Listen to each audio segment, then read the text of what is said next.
The official 2014 World Cup coverage on SJ Radio.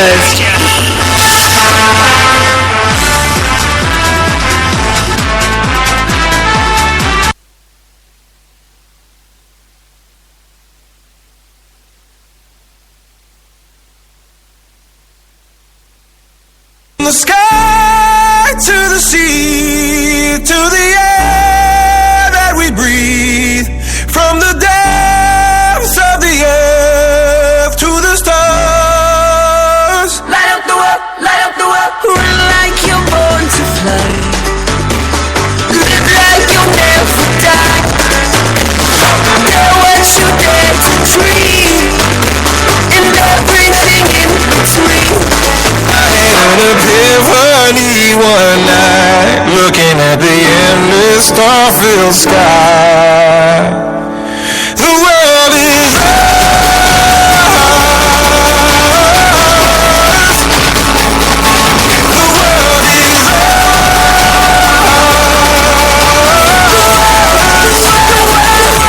The world is ours. The world is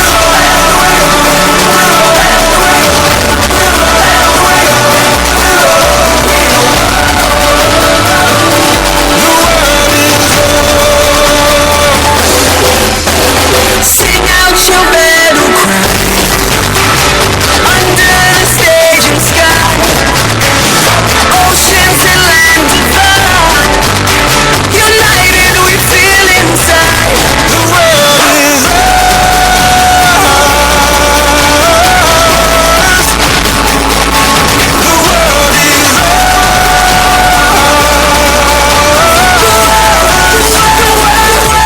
The world is The world is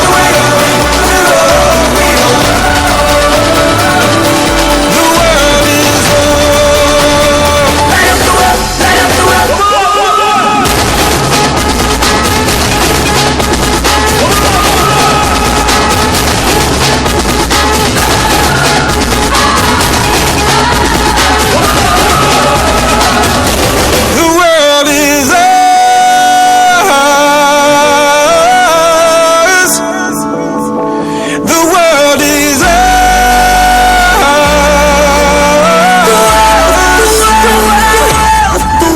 is ours.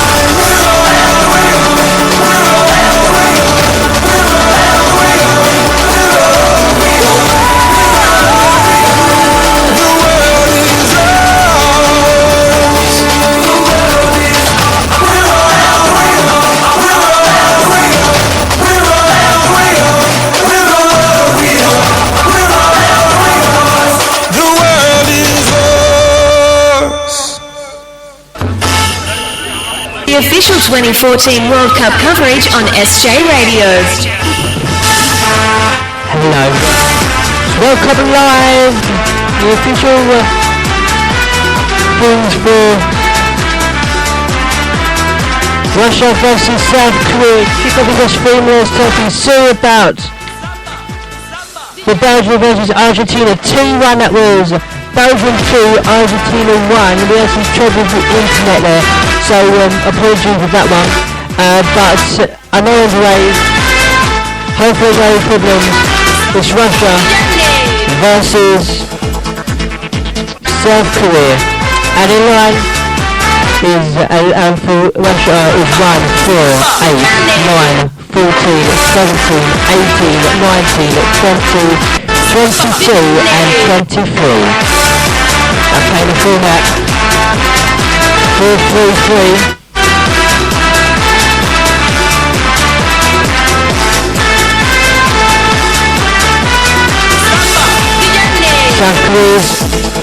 South Korea's route being 1, 3, 5, 9, 10 and 12, 13, 14, 16, 17 and 20. And I'm playing a format of 4-3-2.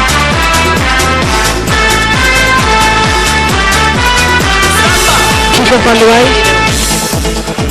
Here we get good tomorrow's fixtures. 5 o'clock we've got Australia versus Netherlands. 8 o'clock Spain versus Chile. And Korean versus Croatia is 11 o'clock late kickoff.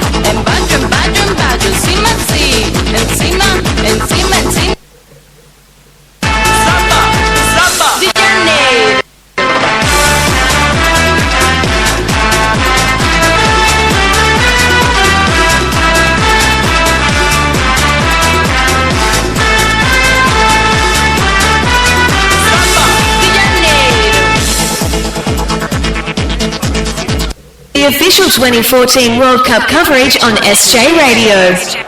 Hot and humid evening. Okay, hot and humid in Brazil this evening. It's 11 o'clock. It's kickoff. It's Russia versus South Korea. In this group earlier today.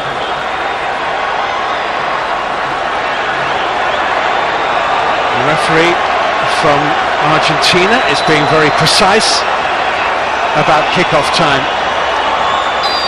Away we go.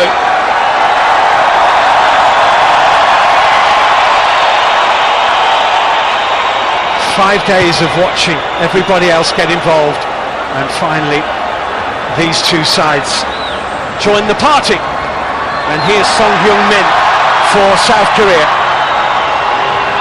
immediately running into the covering Glushakov.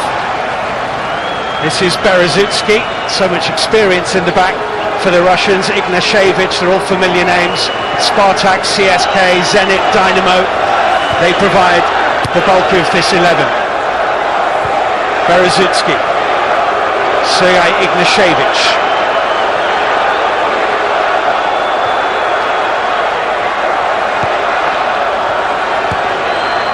Yuri Zhirkov couldn't quite get onto that, and it's picked up by Hong Jung-ho. This is Lee Chung-yong, the Bolton man, who is a very tricky customer. Injuries have done him no favours over the last couple of years, though.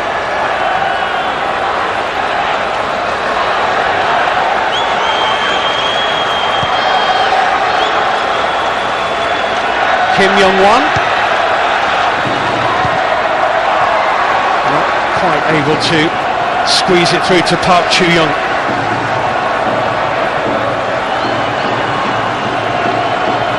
And Ignashevich, I would imagine, Mark, you know, the South Korean game, we've seen them now over 8 consecutive World Cups and semi-finalist, of course, on home soil in 2002.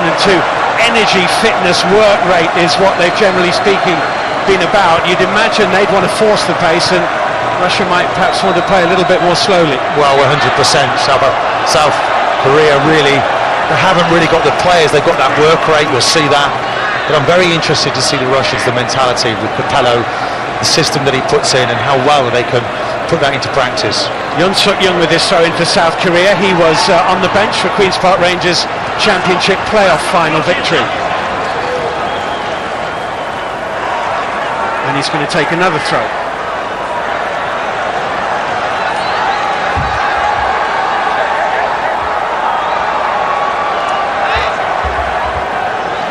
Son Heung-min with a wayward pass, which is cleared by Zhirkov up to Alexander Kokorin, preferred to Kerzhakov. Lee Chung-yong. He's got great balance, you know. I thought he did well in the Premier League, went down into the Championship with Bolton, and is expected to leave them this summer.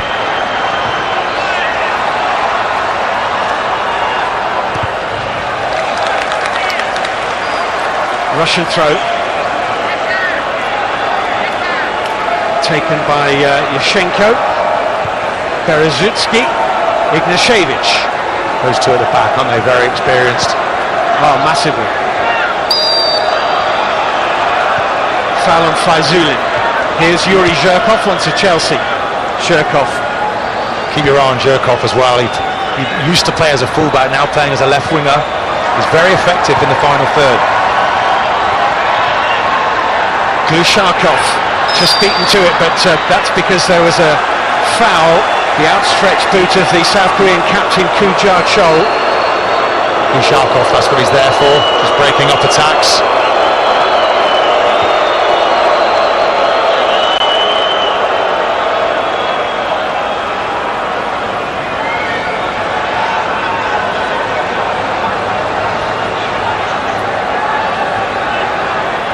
be taken by Berezutsky. Samedov wide towards Yashenko, blocked by Yun-Suk Young, and Russian throw, Yashenko to take. In the same group as Belgium again, the Russians. They played Belgium back in 2002 and were beaten 3-2, their last World Cup. And Lee Yong lets that go. Yashenko there. He's the fullback, he gets forward well. Kombarov on the other side as well. They really do like to attack this Russian team.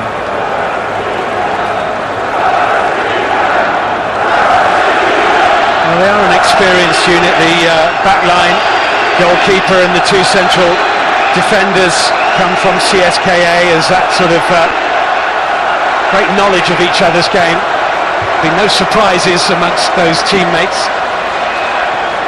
Cochrane, the central forward, he's great on the shoulder, but he doesn't really hold the ball up, which is difficult when you're trying to mount attacks. Andrei Yashenko, Glushakov. Here's Berezutsky, or Ignashevich rather. Lee Chung-yong. And Lee Yong, the right back. Well cut out. Faizulin's ball in.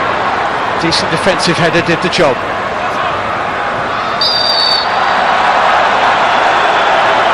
South Korea in a hurry to take. Kujar Chol, but not allowed to.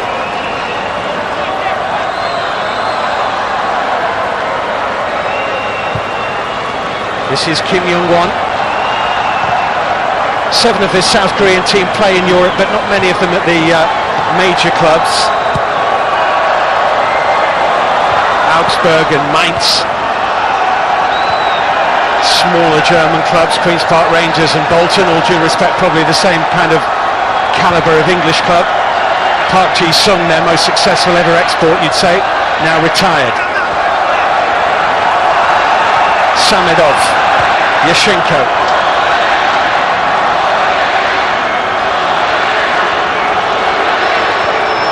Faizulin finds Andrei Yashenko.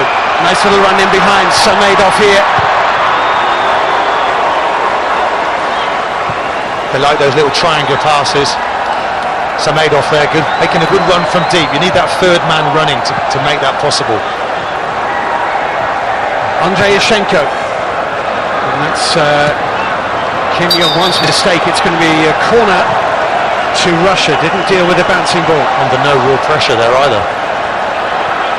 Could be costly. Could be. A lot of this South Korean squad were involved in the London Olympics 2012 when they won the bronze medal, beating their great rivals Japan in the Millennium Stadium, Cardiff, in the third place playoff match.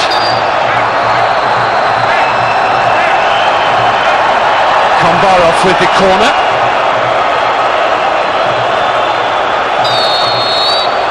Plenty in there for Russia. Kombarov's delivery, and it flashed right across. Han Kuk-young with the clearance, and there's a little bit of room here. They might be able to break. Kujar Chol on the ball for South Korea, looking long. Son Heung-min is there. Good control. Stepped inside of Berezutsky. Looks for support now. Didn't find it because Glushakov was in the way. Now Lee Chung-yong though. Overlapping from Lee Yong, ignored. Son Heung-min. Russians have got back in numbers. Looked promising for a moment. Yeah, Son Heung-min looks pretty quick. Here's Ki Sung-young, the Swansea player on loan at Sunderland last season. He did ever so well at Sunderland, didn't he? I think he's pretty well their best player as well in the friendly games that I've seen them in. Lee Chung-yong. Han Kuk-young here. Kim Young-won. Claiming a foul, and the referee says play on.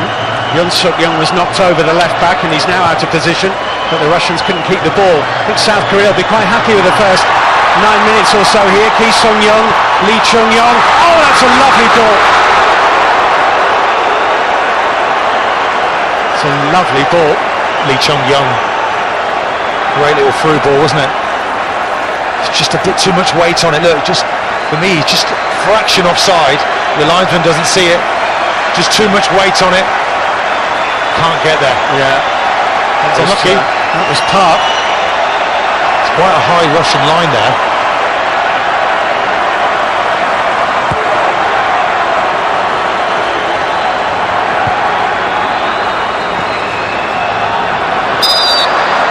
Free kick to Russia. Have you heard your old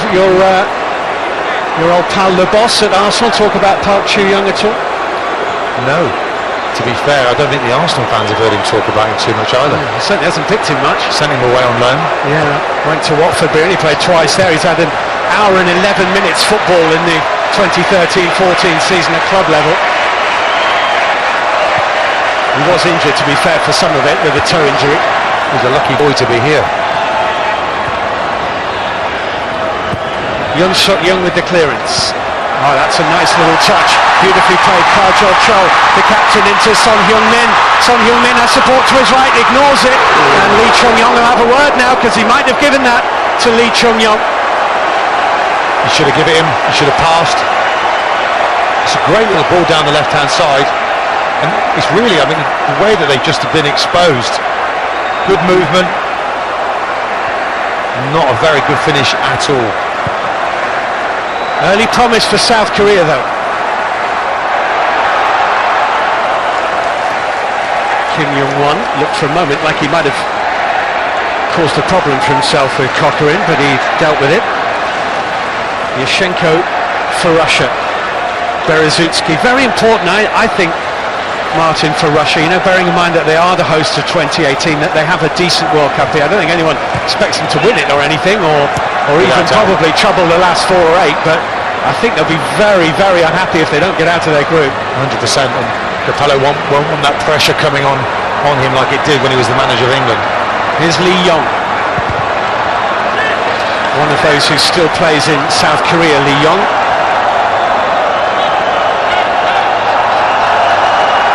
Keeping the former Celtic right-back Cha Du-ri out to the side, and Cha Du-ri is sitting about 4 rows behind us with his dad Cha Bong-kun, who was one of the first South Korean players ever to leave their shores. He played in Germany in the Bundesliga.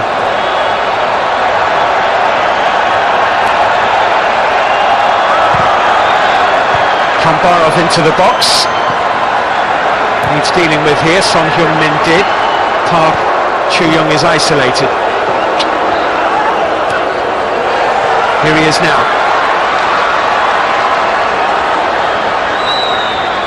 Ki Sung-young. Just happy to keep it, South Korea. They keep it well, don't they? They do, and I think the conditions as well dictate that. It's very warm here.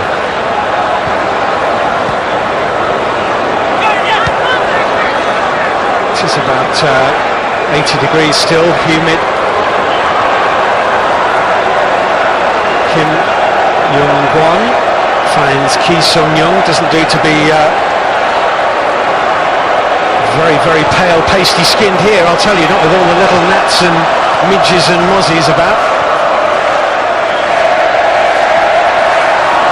Samedov, this is a decent run, but the pass was immediately cut out. There's going to be a card here. I mean, an early yellow card for Son Heung-min,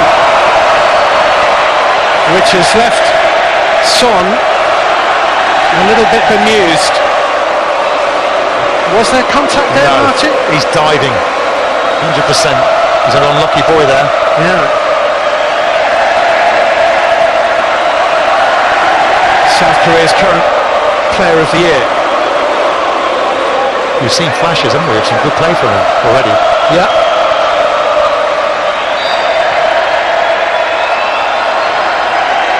Ignashevich, Kambarov, who was an injury doubt for this game.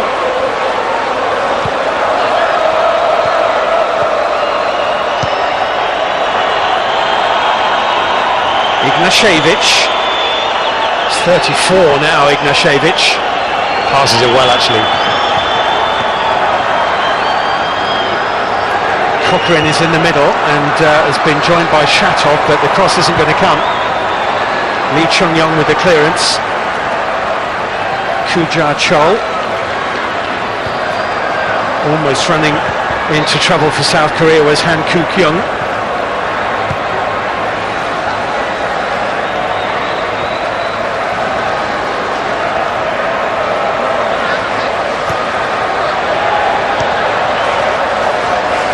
Ki Sung-young. Kim Young-won. Ki Sung-young again. And now Lee Yong.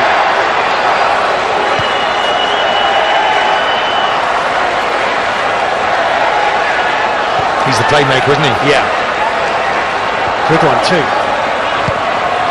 Kim Young-won. I must say it was a surprise to me that Michael Laudrup allowed Ki Sung-young to go out on loan to Sunderland. He did extremely well in helping keep Sunderland up. I wouldn't suggest he did it single-handed, but he certainly helped.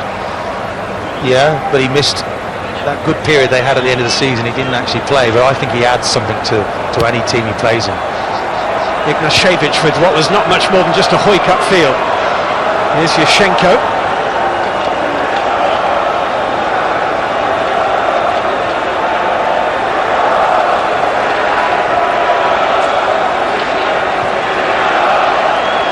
Well, so far the South Korean goalkeeper untroubled.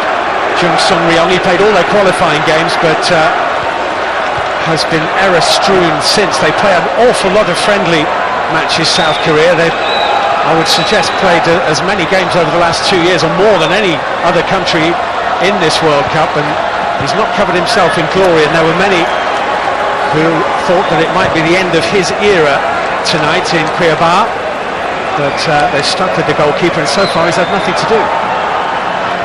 No, they won't have either if they're going to pass the ball like that. Yashchenko just sloppily giving the ball away. I can see what they're trying to do with their triangles, the way they're sitting in midfield. That's a smash away towards Yuri Zhirkov. Good control too by Yuri Zhirkov, coming inside once and running into Lee Chung-yong. Zhirkov has it again. Finds Faizulin. Little dink-off from Shatov. Yashchenko. Yuri Zhirkov now at Dynamo Moscow.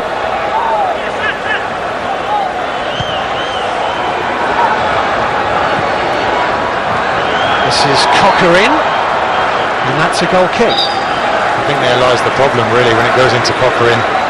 He's not the quickest. You know, he's asking a lot of him, okay, but he's got to protect that ball for his teammates to get up in numbers to support him.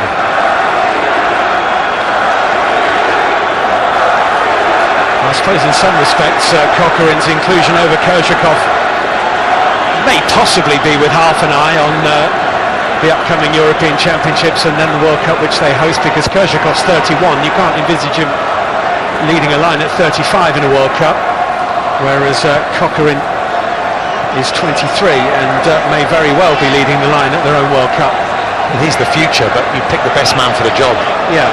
At that moment. If he's in the squad, then pick him if he's better.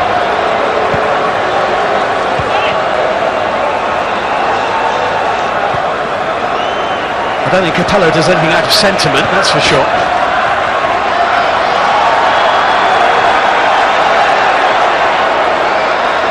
Samedov. Berezutski. It's been an interesting start, and if you had to score it on points rather than goals at the moment, you'd have South Korea slightly ahead. Well, Berezutski again there, just a long ball. It's a long, hopeful pass. There's no real quality there. He's got to punch that into midfield.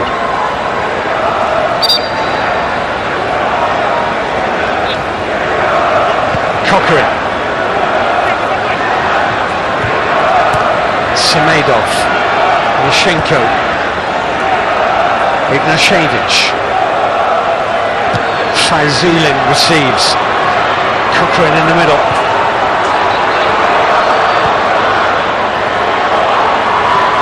Samedov. Cross came in. Coquelin trying to get on the end of it. Bit better there. Samedov's cross, Coquelin trying to get on the end of it, just not sharp enough in the box.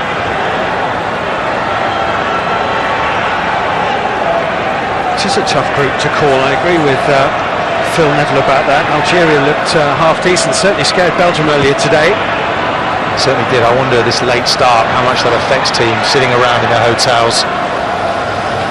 It hasn't helped these two teams. You know, a lot of people have said, you know, Belgium dark horses to do really well in this tournament. I have to say, on pre-World Cup results, you would not say so. Well, I think for them it's about playing as a team, isn't it? Great individuals, can they come together as a unit? We've had some really poor results over the course of 2014. I know it's only friendlies, and you know, you look at the squad and think yes, but the optimism that was around at the end of 2013 for the Belgian squad has ebbed and dribbled away over the course of the first 6 months of 2014. I didn't think they were great today. Yuri Zhirkov for Russia. Zhirkov with the ball in, looking beyond the far post. Samidov was coming in there, hooked it right across the face of goal and out to the far side. South Korea under a little bit of pressure there, but they have survived. They're very compact, they're very disciplined, they know their games back there. Hong Myung-bo, their coach, was a centre-back when he played for Korea, and he's learnt under quite a few top coaches, not least Gus Hiddink, who was the man who led Korea to their semi-final in 2002. Russia 0, South Korea 0. Just over 20 minutes played in this match, being played in Cuiabá. Young there, the QPR left back, was sleeping. Samidov nearly got in the back stick. Got to be looking over your shoulder, left back. You got to be side on all the time, seeing what runs are made from behind. Yes, Young Suk-young, the number 3, is a QPR player. Did play in the semi-finals of the playoffs when they knocked out Wigan, and was in the squad for the final 2 at Wembley against Derby, though he didn't figure in that. The South Koreans weren't happy that Harry Redknapp had included him. They wanted him to report for World Cup training. They've been taking it very, very seriously, the South Koreans. They had a January training camp in Brazil, and of course their attention to detail has paid up over the years, because they are appearing in the finals for an 8th consecutive time. Russia, well, they've had a dreadful time of it really since the breakup of the old USSR in 1991. They've qualified just twice, and Russia, as Russia, have never made it into the knockout stages of the World Cup. No, you know, the Russians for me, you know, the looking over the years, they always seem strong and resilient, but they've not been world beaters in football, have they? You know, you look at other sports where they excel so much, but in football, you know, with all the money that Russia, you know, provides, they've not really turned up and done particularly well. Plenty of Russians in the crowd, by the way. 15,000 or so have travelled to Brazil from various parts of Russia, and at the moment Russia are spending a lot of time in the Korean half, John, without doing anything. Yeah, tactically as well, they're looking for the long ball all the time. I think South Korea is certainly looking to play it on the floor, playing the better football of the two teams. Yeah, Berezutsky, particularly at the back for Russia, the captain, does keep hitting it quite long. They're trying a different routine this time, out to Kombarov on the far side. Back again though to Ignacevich, and it's a slow-paced game in what are steamy temperatures. Let's not forget that, as the movement is broken up by Han Kuk-young for South Korea, out to Lee Yong. Lee Yong, the right back, tries to pierce the Russian back line with a long ball. That was never going to work, and Russia have got it back with Samidov, who's gliding cross-field through the centre circle and then gives the ball away. Terrible pass.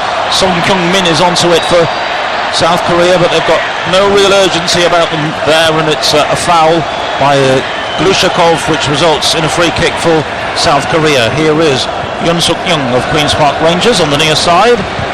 Back to Ki Sung-young, who is playing the game at walking pace, just the pivot in the midfield there for South Korea, the number 16, Ki Sung-young. Not seeing too much of the ball and not making those forward runs, which he made quite a bit for Sunderland when he was on loan there. But here are Korea for the moment, but Park Chu-young loses his way just outside the Russian penalty area. Ki tries to win it back in midfield. That's a very solid challenge, and a decent ball out to this near side. A chance for Yoon Suk Young to cross. It's a high one beyond the far post, and Akinfeev, the goalkeeper, watches it very carefully. He's under no pressure whatsoever, and he makes a clean catch, and it remains 0-0 after 24 minutes on 5 Live from the BBC. Coverage of the late game this Tuesday from Cuiabá. Yeah, I think what Russia really need to do for me is get Samidov and Zhirkov. They're getting back, they're doing their jobs, they're getting into the shape as quickly as they can. But when they're going forward, they need that width. They need Samidov and Zhirkov to give them that width, so that will create more space in the middle of the park for the likes of Fazeling and Shutov and Cochran to get on the ball. Just seen a picture of Fabio Capello wearing his Russian Federation tie. Not sure whether that was a birthday present or not, but he's looking resplendent. Always did, of course, as the England coach. He's been a tough disciplinarian over the years. Of course, he was highly criticised for his approach to how England kind of shut themselves off in South Africa, in Rustenburg. He hasn't done things particularly differently with Russia, it must be said, but they have bought into his regime, even though he's banned Twitter. They're not allowed to use Twitter for a month, these Russian footballers. Or maybe 2 weeks if they go home early. Here's Eschenko on the near side for them. Back to Samidov.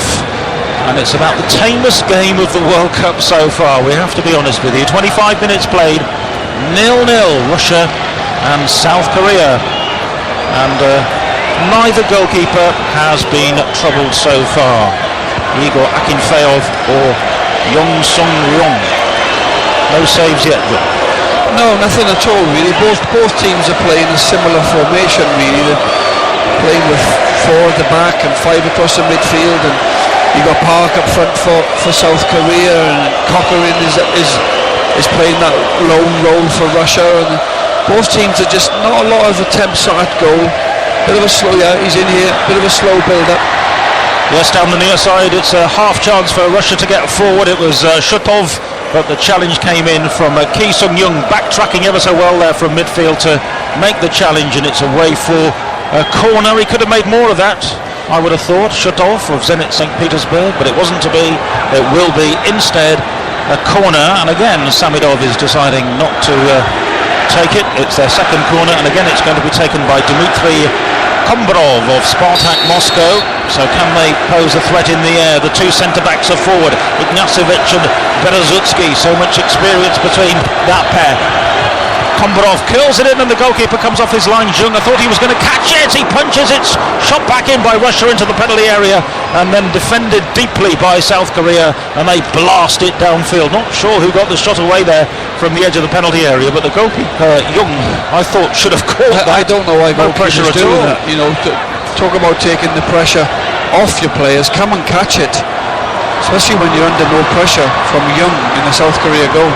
Zhirkov on the left-hand side. Russia tried to step it up a little bit. Somebody needs to. In comes the cross from Kombrov, and it's headed well over the top of the bar by Kokorin. He was a good 15 yards out as he tried to twist his neck muscles and guide that one vaguely goalwards, and it was very vague. It was about 8 yards too high, and it's a goal kick for South Korea. And we're approaching the half-hour mark here. It's nearly 11:30 UK time, and 6:30 in Cuiabá. Brazil being such a large country, they have different time zones. This match being played in a time zone an hour behind Rio. South Korean supporters here in force as well, in the national costumes and the national colours of blue, red and white. There was a magical month or so in 2002 when the South Koreans went absolutely mad for their football team, and they did them so proud. And certainly they're a country who hope to certainly go into the knockout stages this year, and to do that they've got to take on the Russians. And so far, well, I would think it'll be Belgium plus another. I know Belgium sort of ambled to a win today, but once they got the equaliser, they look worthy, well worthy the winners then. But they struggled for long periods to get that equaliser, so I would think it would be any 3 of Algeria, Russia, South Korea. From what I've seen, it's one of them 3 to join Belgium for me. A few people have ruled Algeria out, but they showed plenty earlier on against Belgium to suggest they could trouble these teams as well. Now we've seen a clash which is resulting in another yellow card, and I'm not sure who the Russian player is who's down. The referee is going to have a word with the South Korean. Samidov it is who's down. And it wasn't the best of tackles. Ki Sing-young, Swansea player. Oh, was it? Yeah. Typical Swansea, that, John. Well, we could say Sunderland if you're going to label him on it. He's wearing Swansea colours. Oh, again, referee, come on. You know, he's got the yellow card out. Yeah, yellow card. He's made a genuine attempt to get the ball there. You know, it looks a lot worse than what it is, but if you're going to book people for challenges like this, referee, you're going to get people sent. People hand out red cards right, left and centre. Well, he went sliding in from a distance. He got the ball. Did he have control of his body and his body shape? He got the ball. It's a physical challenge, but it's a physical game. Well, the stretcher is coming on for Samidov. Just at the moment, he's back up on his feet. He's splashing water all over his face. He looks older than he is actually, Samidov. He was hobbling out towards the near touchline. I think he's going to be okay. And it's a second yellow card nonetheless for South Korea. Sun Hyung-min was booked earlier, and now Ki Sung-young as well. And it's 0-0 after 31 minutes. We'll be rounding up all of the day's news from the World Cup at half-time here. And of course, the countdown to the England match on Thursday against Uruguay begins very soon. Ignaciovic is going to take this free kick for Russia. It's a long way out, we should say. They've got two in a wall. He can belt them, and it's on target, and the goalkeeper beats it away unconvincingly, and it just bounces away from the striker who was following up. It was Berezutski actually following up. It just eluded him, and it's lucky for the goalkeeper because he couldn't hold that one. It was hit really hard, too hot to handle, and I'm surprised he went for goal, but it was a great effort in the end. Fantastic strike from Ignaciovic, one of the centre-halves, and it was the other centre-half, Berezutski, that was following in. The goalkeeper, very lucky, Young. He parries the ball out. If it falls to Berezutski, the centre-half's got a tap-in for Russia, went to the right-hand side of him. So it was the best effort so far. Definitely the best effort so far. Well, the only effort, actually. The only effort. Well, there was one from Son which flew over the top of the bar. Yeah, the only effort on target, should I say, of any decency. That is most definitely true. It is 0-0. 32 minutes played. This match in Cuiabá, Group H of the World Cup 2014. We had a 0-0 yesterday, of course. First draw of the tournament, and we had a 0-0 earlier today. The Brazilians held by Mexico in Fortaleza. The Mexican goalkeeper had a good game, to say the least, but well, points dropped by Brazil at home, but they're still top of their group, Group A, along with the Mexicans, 4 points each. Here come Russia. Kokorin out to Zhirkov, bit of space left side of the penalty area, goes for goal from the angle, and he gets it all wrong.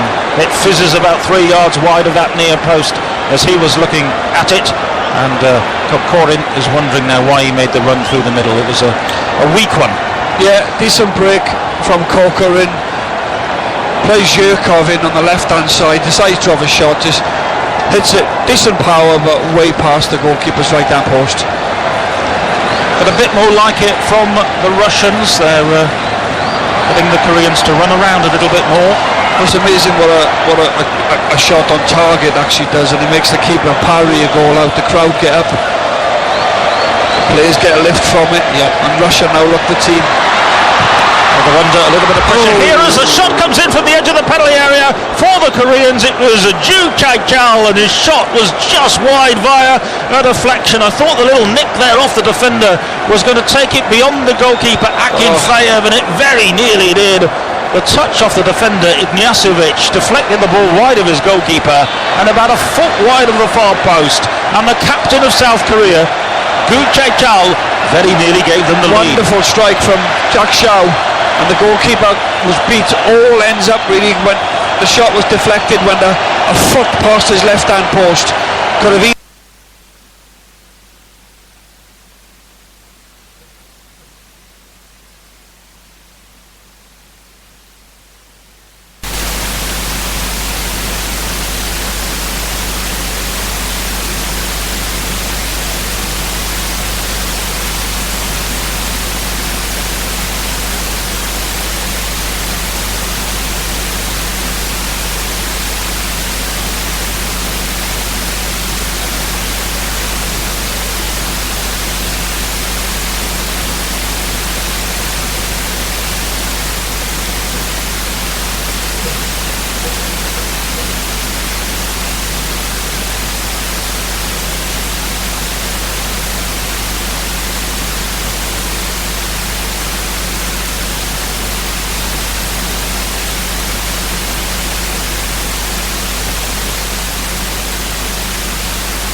and 39 minutes played. And the possession was pretty even. Chance of the game for me, best opportunity yet. Falls to Son, and you want it to fall to him, the 10 million man. Not if he's going to do that though. Here's Zhirkov at the other end, into the penalty area for Russia. Low ball in towards the near post, looking for Kokorin, but it's cut out by Kim Young-won, and out for a throw-in on the far side. It was a strong break into the penalty area by Shutov, but it was cleared away. Throw-in for Russia on the far side in the red wine-coloured kit, certainly darker than the old-fashioned Russian red, as the ball comes into the middle again. South Korea defending, the ball eludes both their centre-backs, but Samidov has to chase out to the near touchline to retrieve it for Russia. Infield it goes. Good ball by Lushakov to the edge of the penalty area, turned in by Eschenko, and now out to Kombarov. Kombarov comes forward, plays it to the D on the edge of the South Korean penalty area, but Key is in there to intercept, back to his goalkeeper, and Young slices that ball out towards the near side. No great distance on it, and Russia have got the ball back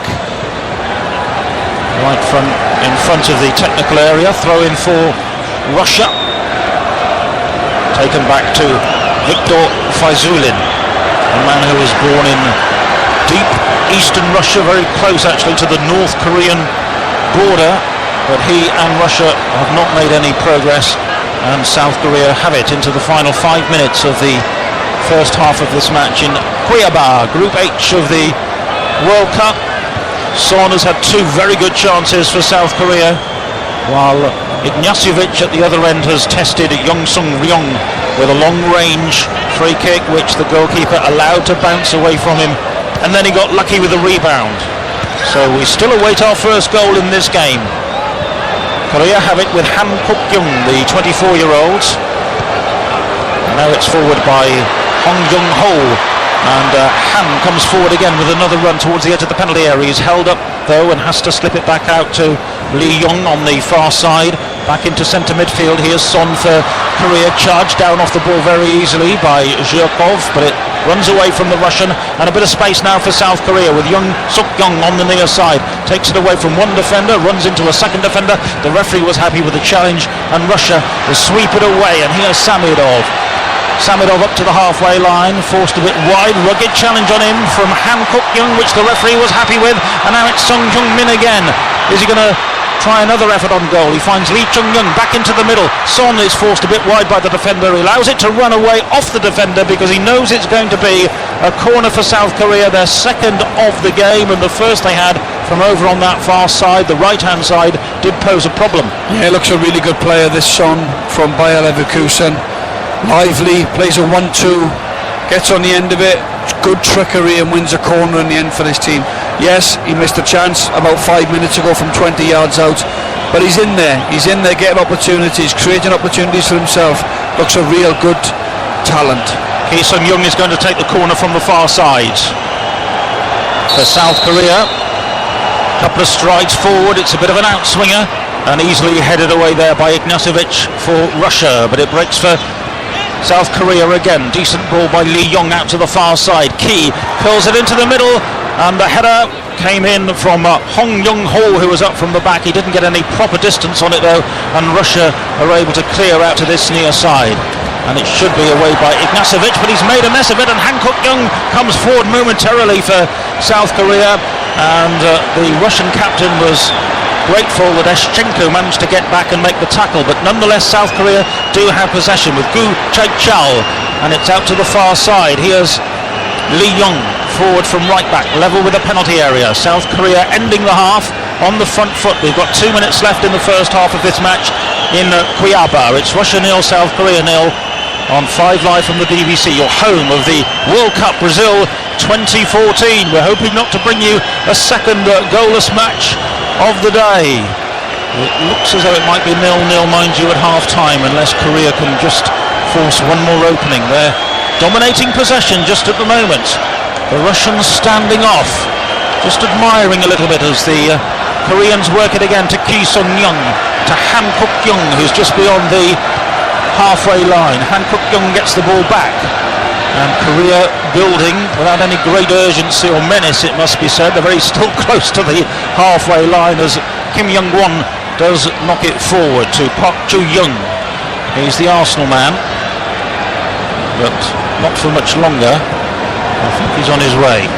Lee Yong, far side for South Korea. We'll watch out for the fourth official in around about a minute's time. It is 0-0 though at the moment as South Korea try to come forward. It just runs under the boot there of Lee Chung-young, and it will be cleared by Russia up the far touchline. But South Korea enjoying the lion's share of possession in the last 5 minutes, John Hart. Yeah, certainly playing the better football, and certainly looking like more like the team that opposed the threat after about 44 minutes here.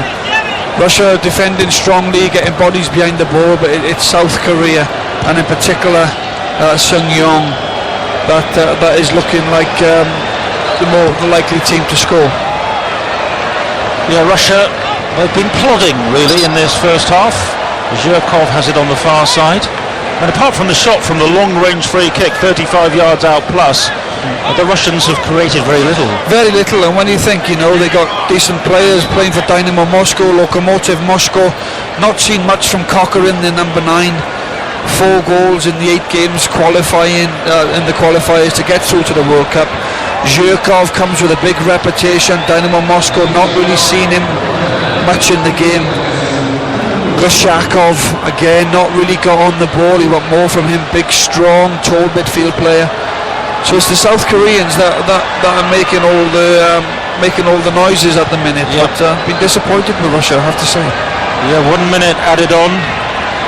Fabio Capello will have some words to say, I'm sure, in his best Russian at half-time. He had a disappointing World Cup as a player, Fabio Capello. He's only been involved in 2 World Cups. 1974, Italy knocked out in the group stages when he was playing for them, and of course his England experience of 4 years ago is, I'm sure, still a painful memory for him. The ball is with Russia. We've had the extra minute. Our official, Nestor Pitana from Argentina, blows the whistle to end the first 45 minutes, which rather meandered, though South Korea did come close towards half-time with that shot from outside the penalty area from Gu Chachal, which was deflected just off target, with the goalkeeper Akinfeev rooted to the spot. And that, I think, John Hartson, was the most exciting moment of a first half, which didn't produce too many of them. Well, I don't know if it was me there, Ian, but lots and lots of boos as the players are going off. So it just goes to show what the supporters actually think of the quality of this first half. Turning up to the World Cup, expecting a lot more from their countries, and I think South Korea have had spells in that first half, better spells than Russia. Russia just a one long-range effort from Ignacevic, but very seldom looked like scoring in that first 45 minutes. Yeah, we were spoiled over the last few days, really, particularly the first 4 days of the World Cup, with the goals flying in from everywhere. But here at half-time it is Russia 0, South Korea 0. Thank you, Ian and John, and this is Jonathan Overend in Rio for this part of our late night World Cup transmission. I suppose that's the thing, John, isn't it? As Ian says there, we were spoiled over the past 5 days, and I suppose we have to sit through a couple of 0-0s, don't we, to appreciate what we've actually enjoyed over the last few days. Yeah, I think you're right. I think sometimes we do get very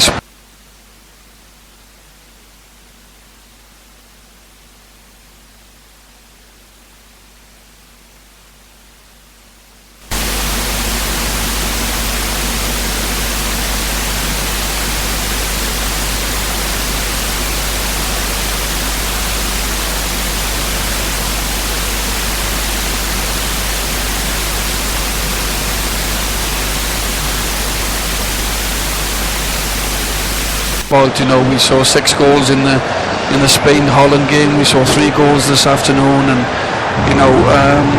sometimes the games are a bit dull, and you expect too much from the players, and you've got to realise that the quality is not always there. But I think it's okay having a dull game, but there was only 1 shot on target then. We got them yesterday in the Nigeria Iran one as well, yeah. And I think a lot of that, John, stems from the fact that the Brazilians who've snapped up the tickets for these sort of lower ranking matches, if you like, just want to have a taste of the party, don't they? And almost it's a disappointment if it doesn't live up to their expectations. Yeah, that's right. Yeah, and as you say, it's great to see the stadium so full. But hopefully it might pick up in the second half. It's an intriguing game, actually. Sometimes these dull, boring nil-nils, if you like, it's just going to take. It has to get better, surely to God, it has to get better in the second. That's one positive.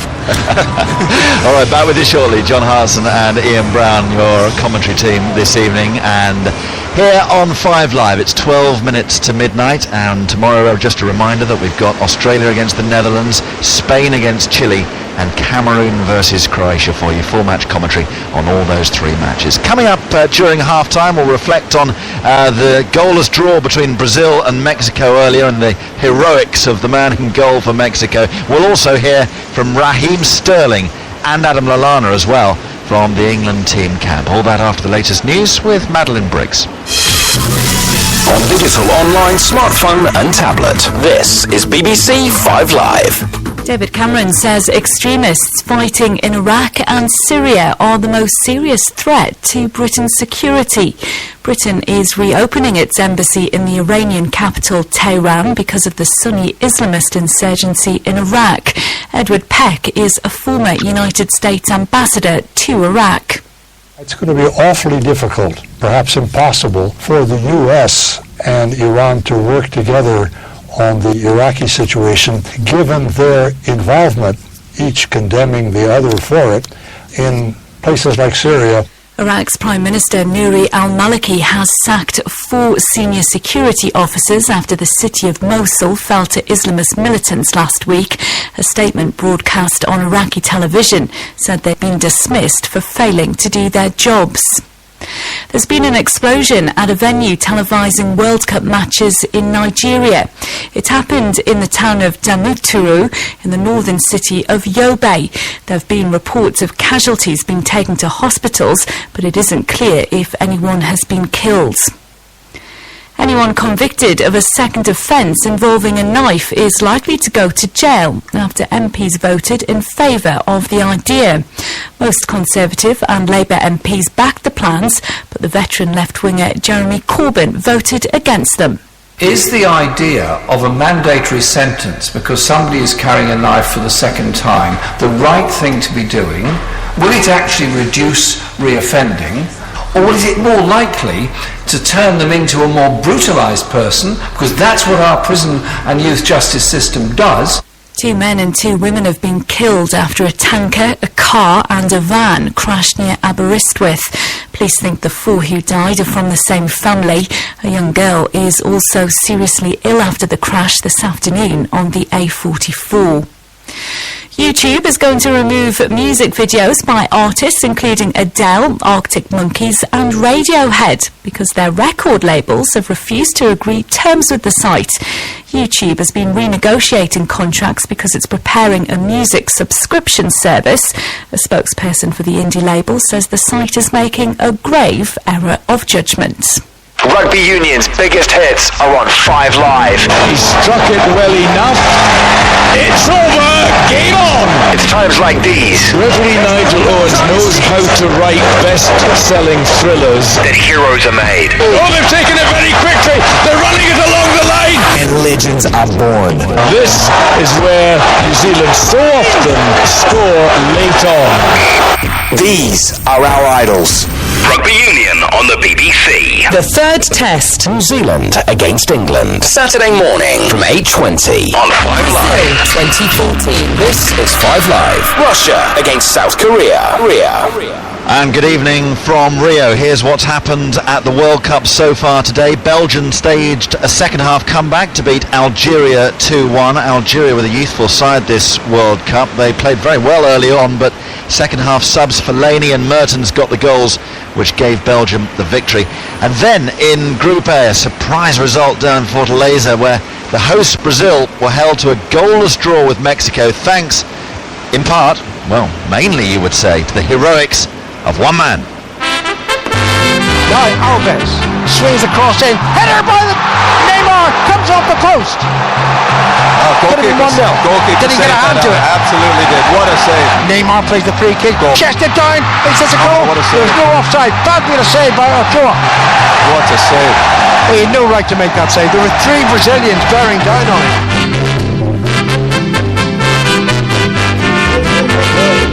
Crosses taken down in the chest. Shot across. Another great save. Another fabulous save. It's played in it. Oh, what another magnificent save. Ochoa's done it again. This is one of the great all-time World Cup performances. The save of the header in the first half, right near the post, when you watch it, just gets better and better every time. The final save that he made, didn't know a lot about, but still reacted, got a strong hand up to it, and the save off Neymar in the second half as well, and the one off Paulinho, stood big, stood strong, took it off his chest. I'm just watching him downstairs. He's gone all the way around the ground to the Mexican supporters. The Mexican supporters are absolutely loving him right now. Brad Friedel's verdict there on a very impressive performance from the Mexican goalkeeper Guillermo Ochoa. And I watched the match mainly with a bar full of Brazilians here in Rio, although it was slightly disconcerting because in the corner of my eye throughout the whole match there was a Diego Maradona impersonator, and he really did look like him as well. And obviously everyone passing by wanted their photo taken, but actually he was in business.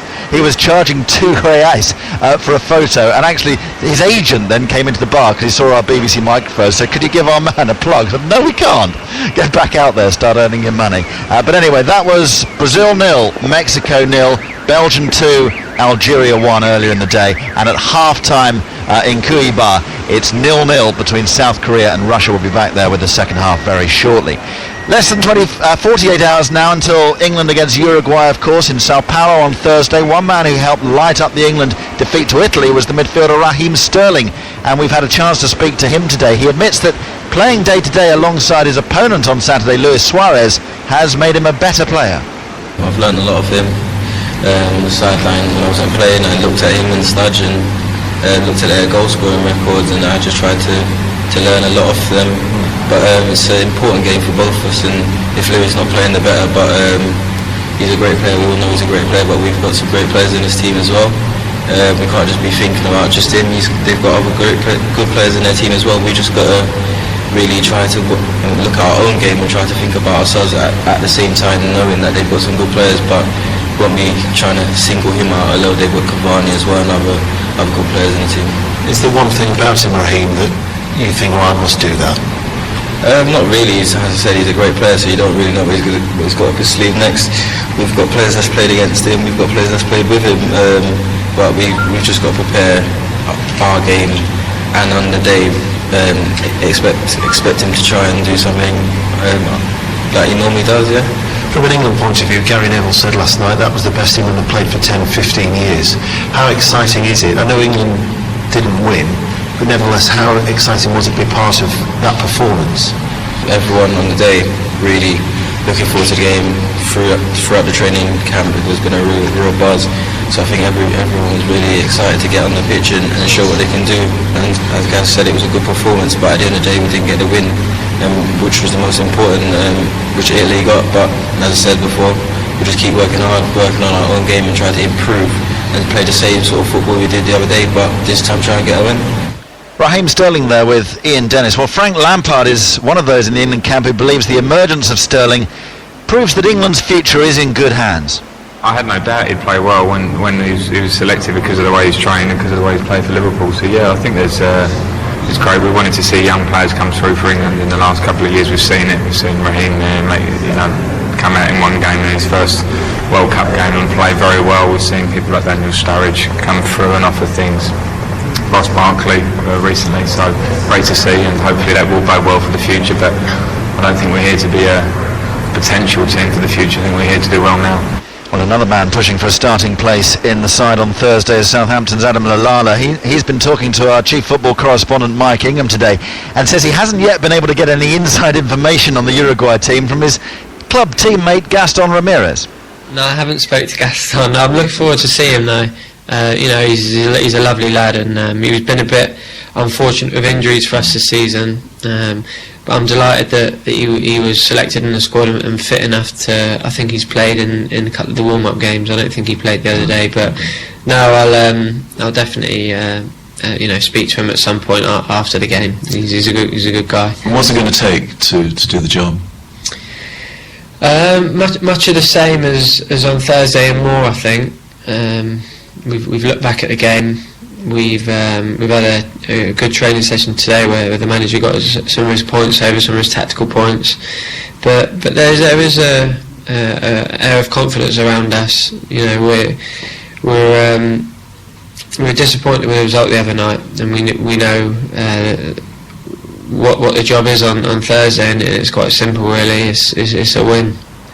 Adam Lalonde there with Mike Ingham. Don't forget 5 Live based inside the England team hotel for the duration of the tournament, so you get exclusive interviews with all the players and the coaches and the managers. If you didn't hear Gary Neville the other day, you can get that through bbc.co.uk/World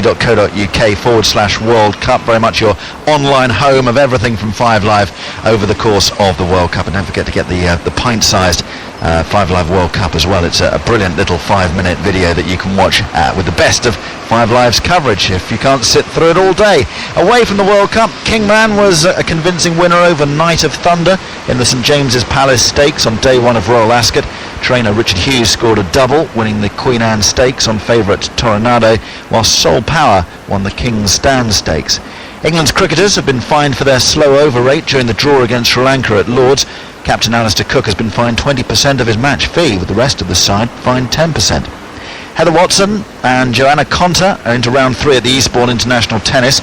Konta next will play Italy's Camilla Giorgi after she beat Victoria Azarenka on her return from injury. James Ward lost in straight sets to America's Donald Young.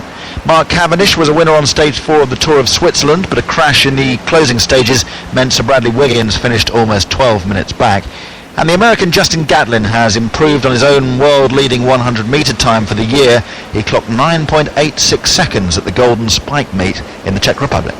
Brazil 2014. This is 5 Live. Russia against South Korea. And it's midnight. We're into the early hours of the morning. Dot and Adebayo with you in 1 hour's time for Up All Night. Between now and then, the second half in Cuiabá. Russia against South Korea. Who's going to break the deadlock? Back to John Hartson and Ian Brown. Thank you, Jonathan. Yes, just after midnight in the UK, so it is officially happy birthday to Fabio Capello. I wonder what he's been saying there to his Russian team. They were fading, I felt, towards half-time in the first half, and South Korea finished the stronger, though the score is 0-0. These are the last two teams to arrive at the party, but they haven't really joined in the party just yet, John Hartson, because it was a pretty dour, I think that's the word. It was dour. I think it was dour is the word. I think Russia are missing their creative midfield player Shirikov, Zenit St. Petersburg, who unfortunately hurt his knee before the tournament started, which they had to leave him at home. He is somebody that could have unlocked the South Korean defence, but he's not there, so no point going on about him. But somebody like him, they could have certainly done with tonight, the Russians. Russia with a shot right at the start of the second half, and that's their second effort on target. It was curling in underneath the crossbar as well. It was from Faizaulin from 30 yards out. It was dipping, and the goalkeeper Jung was a couple of yards off his line, and he really had to stretch to make sure he palmed that one away. He could have thrown his cap on this, Ian. I don't know what he's doing here. Look at this, one-handed. Surely he can catch that. Yeah, on the replay I would agree with you. He made it spectacular, and he's conceded a corner which is taken in towards the near post and headed into the side netting. And it was Berezutski, the captain, up from the back, who attacked the ball pretty well, 6 yards out. Couldn't quite direct it though inside that near post. It ruffles the net on the outside, and a statement of intent right at the start of the second half from Russia. Yeah, Berezutski, big centre half, attacks the ball really, really well. Just can't quite hit the target. But again, we have a laugh and a joke about Young in the goal for South Korea. He could have caught that ball. Instead, he puts it out for a corner. Nearly cost his team a goal. Yeah, he gave away the corner and then almost paid the ultimate price, but the header was wide in the end from Berezutski, and it remains 0-0. Here's Eshchenko on the far side for Russia. No substitutions that we detected at half-time. We saw the South Koreans going into a bit of a pre-half huddle with the captain, Gu Chae-chal, making most of the speech. And, well, the South Koreans, despite pumping themselves up again, were almost caught out right at the start of the second half with that effort from Faizaulin, which the goalkeeper turned away without too much comfort. The ball is with the Russians deep inside their own half. Berezutski to Ignacevic, these two old stagers at the back. Ignacevic will win his 100th cap if selected for the next match in this group for the Russians against the Belgians in Rio on Sunday. But first things first, on the near side it's Kombarov for Russia. Sends the ball in field, but South Korea easily clear, and now here's a chance for them to come forward with Park Chu-young.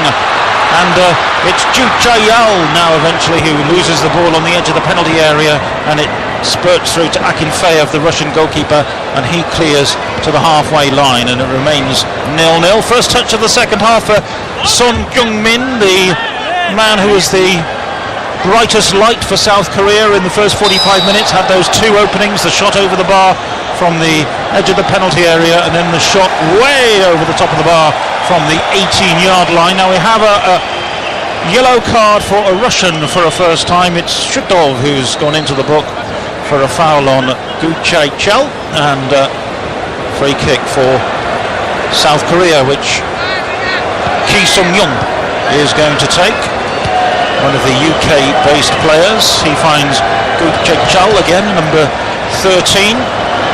13's not the unlucky number in South Korea, and the ball is played back into their own half and across the centre circle to Han Kuk-young and out to the near side, and on by Yoon Suk-young, and Hong Jong-ho also gets a touch before it's played out to the far side. Kim Young-gwon forward now for South Korea. They're 15 yards outside the penalty area, long range effort from Gu Chae-chal, and it's touched away by Akinfeev in the Russian goal, and the South Koreans now burst into life with a shot from 25 yards plus maybe from Gu Chae-chal, and Akinfeev had to be wary. Yeah, decent strike from Yak-chao, 25-30 yards out, but really comfortable for Akinfeev in the Russian goal. Good height, easy height for the goalkeeper. He's been around a long time. Igor Akinfeev made his debut for Russia at the age of 18, the goalkeeper. 70th cap for him in this game. And it remains 0-0. The ball is on the near side with Lee Yong for South Korea. Gives it back to Han Kuk-young. And Russia press them and force them back into their own half. And the promising young defender Kim Yok-kwon, the 24-year-old who's destined for a European team, finds Yoon Suk-young with a cross which is barged down by the advancing Russian defence, but Ki Sung-young hits one from long range. Akinfeev can't hold it, and then he recovers just before Park Chu-young can close in for the rebound. Ki Sung-young got hold of that one, and all of a sudden we've had two shots on target, two shots that have troubled Akinfeev from South Korea in the space of about 90 seconds. Yeah, great strike from Ki there from Swansea. Test Akinfeev just couldn't quite hold it, parries it, and Park just quite not in on his toes to get the rebound. Goalkeeper does well. The ball's chipped forward by the Russians, and this time South Korea have to clear.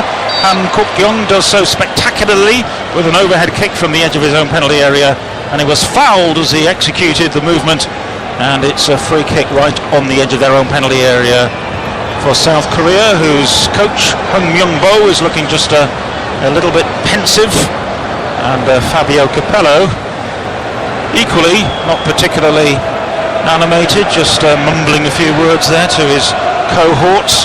Christian Panucci, the former Italian international, is one of his assistants there on the bench for Russia. Fabio Capello, who's already in situ for the World Cup in Russia in 2018. He's signed the deal for that one. And the Russians will be expecting to do well on home turf in 3 years' time.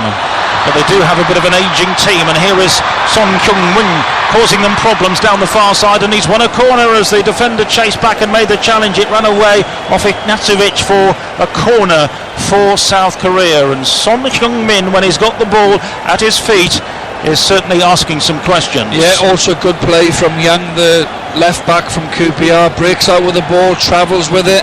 First time we've really seen him cross the halfway line in this match so far, but he travels with the ball, gets them big important yards ahead of him, plays it into Young Sung, and he tries to get into the Russian box and wins a corner for South Korea. Ki Sung-young is going to take it, as he does all of them. Curled into a point 8 yards out from goal and then headed weakly over the top of the bar by Lee Chung-young, the Bolton Wanderers player. Didn't quite time his leap correctly. It was a slightly awkward one, and it flies over the top of the bar. And we've played now for 53 minutes. Russia 0, South Korea 0. But the game has certainly improved since the break. It's as if both teams have come out with a bit more intent to be a little bit more attacking. And we've already seen a corner from Russia, a corner from South Korea. Some good play from Young, the left back from South Korea. So a little bit more intent, which is good to see. Both teams want to win this game. That's the voice of John Hartson, the former Arsenal, Celtic and Wales centre forward, with us here on 5 Live after midnight in the UK. So we're into Wednesday, and that means the England match, actually, if you're being pernickety, is actually tomorrow night, Thursday night at 8 o'clock. England against Uruguay from San Paulo. There'll be so much build-up, you can rest assured, here on 5 Live and across the BBC before kick-off. And don't forget the match itself on 5 Live with Alan Green and Mike Ingham commentating on that one. Here it is 0-0, Russia and South Korea. It's been a long wait for these two teams. They've seen all of the other countries play. They've seen the Brazilians and the Mexicans play twice, or at least they're aware that they've played twice before they get a look in. And there were a few cobwebs, shall we say, in the first 45 minutes. Can they break free of the shackles now? On the far side, it's Samidov for Russia. He's supported there by Eschenko, and Samidov again out to the far side, and Faizulin. That's loose play by him. He's a player who's very much in vogue with Fabio Capello, is Victor Faizulin of Zenit St. Petersburg. Scored for Russia against Brazil when they played a friendly at Stamford Bridge last year. Of course, the Brazilians didn't have to qualify for the World Cup on their home soil. They had this global tour which included that match against the Russians. They won the Confederations Cup, as we know, Brazil, but they look a little bit nervous in their own World Cup, don't they, the Brazilians? I know you watched the match earlier against Mexico. Yeah, I thought they were.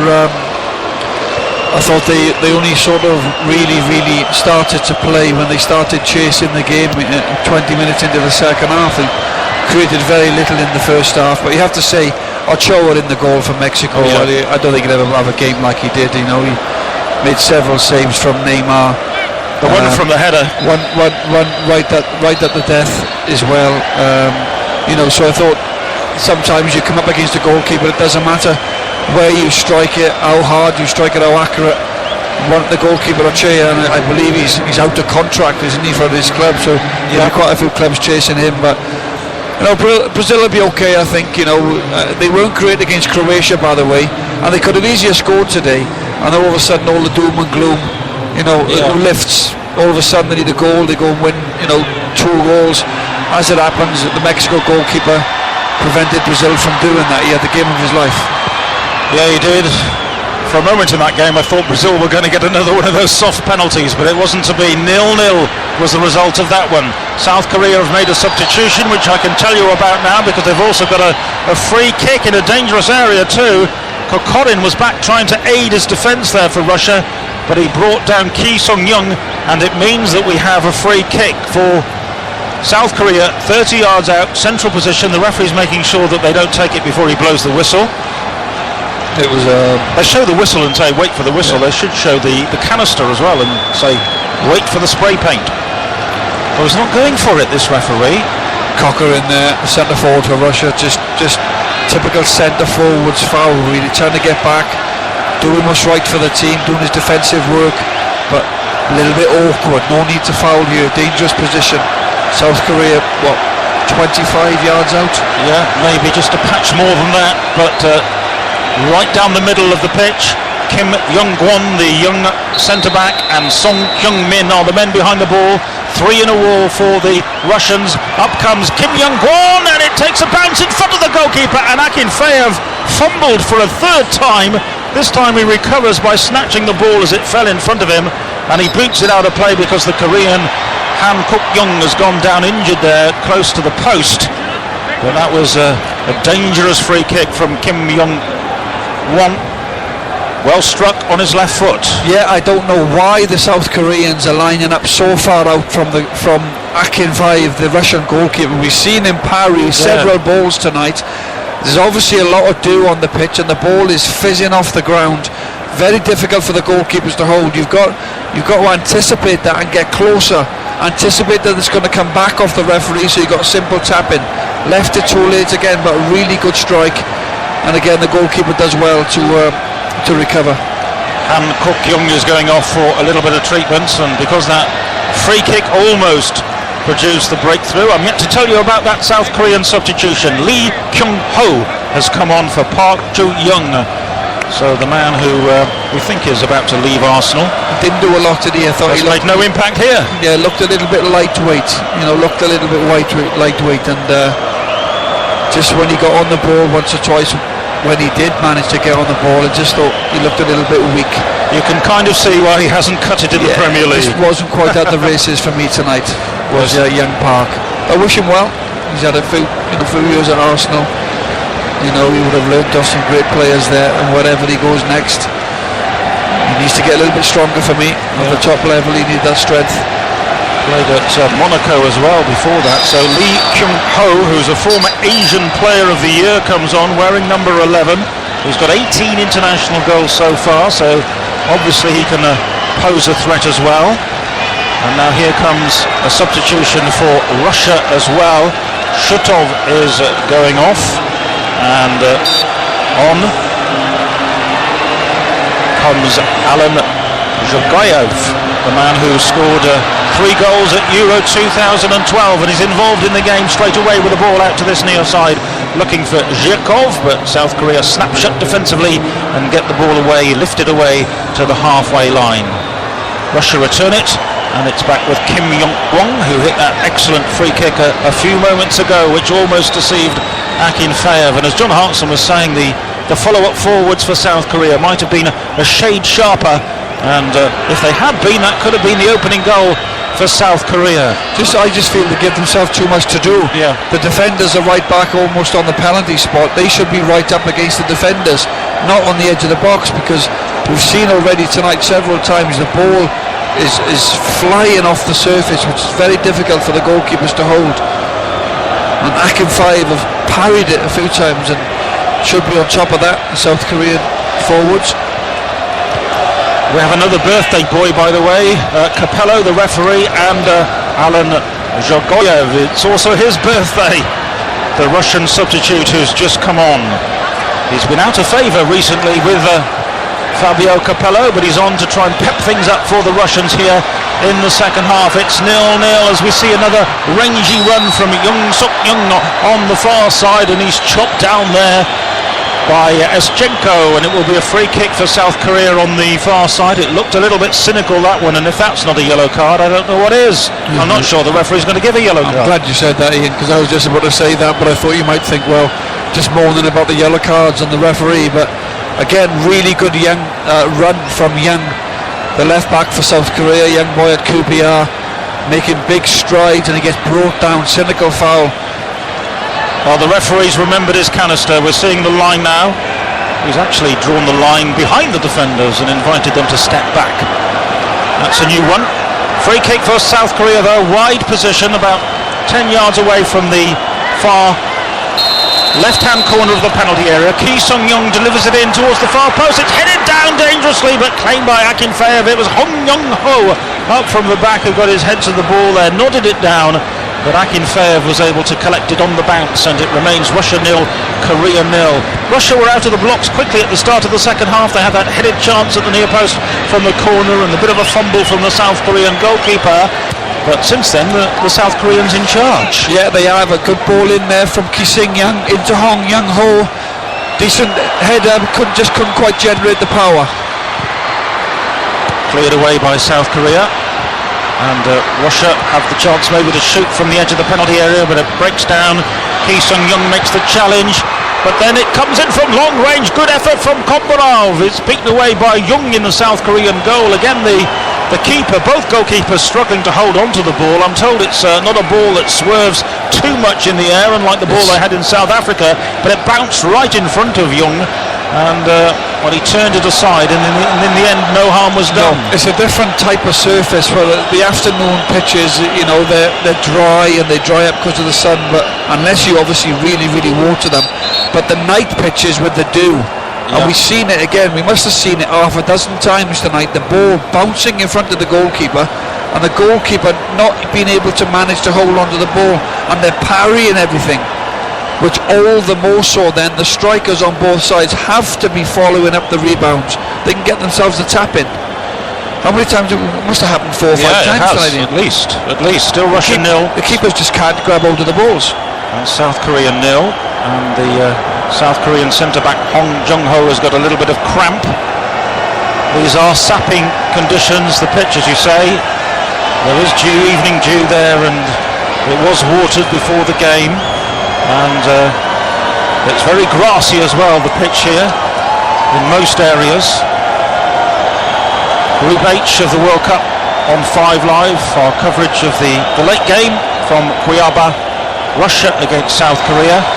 We're still waiting for Hong Jung-ho to be treated and to get back up onto his feet if he possibly can. Don't forget, if you miss any of our shows, catch up every day with 5 Live's pint-sized World Cup.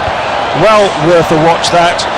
Plus full match replays and highlights on bbc.co.uk/World Cup.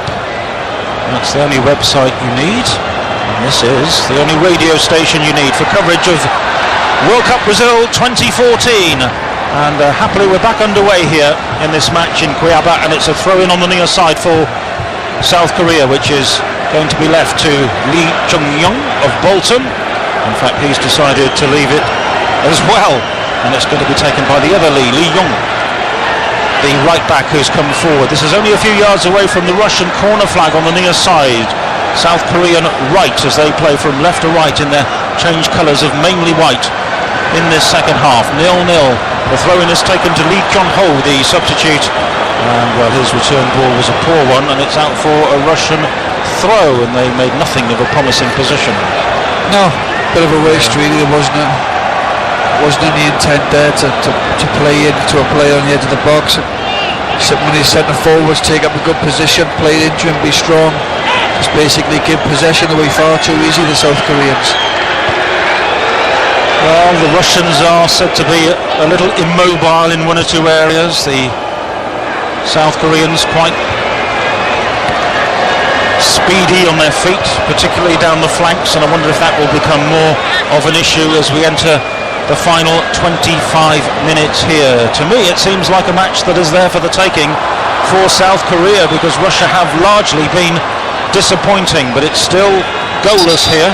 And a throw-in on the far side for Russia, which they took, even though it should have been a South Korea ball. So the decision is that they have to give the ball back to South Korea so that they can take the throw. The qualifiers from this group, by the way, will play the qualifiers from the Portugal and Germany group. And well, the Germans hot favourites to win their group after yesterday's events. And well, whoever finishes runner-up here, possibly behind the Belgians, would have to play against Germany, but a long way to go yet as the ball is played into the South Korean penalty area, fisted away by Jung, the goalkeeper. He did well on this occasion. Zhirkov plays it back in towards the far post, headed away by Lee Jung-young, and the goalkeeper comes off his line. He's clattered into by Kokorin, according to our referee from Argentina. The goalkeeper looks upset.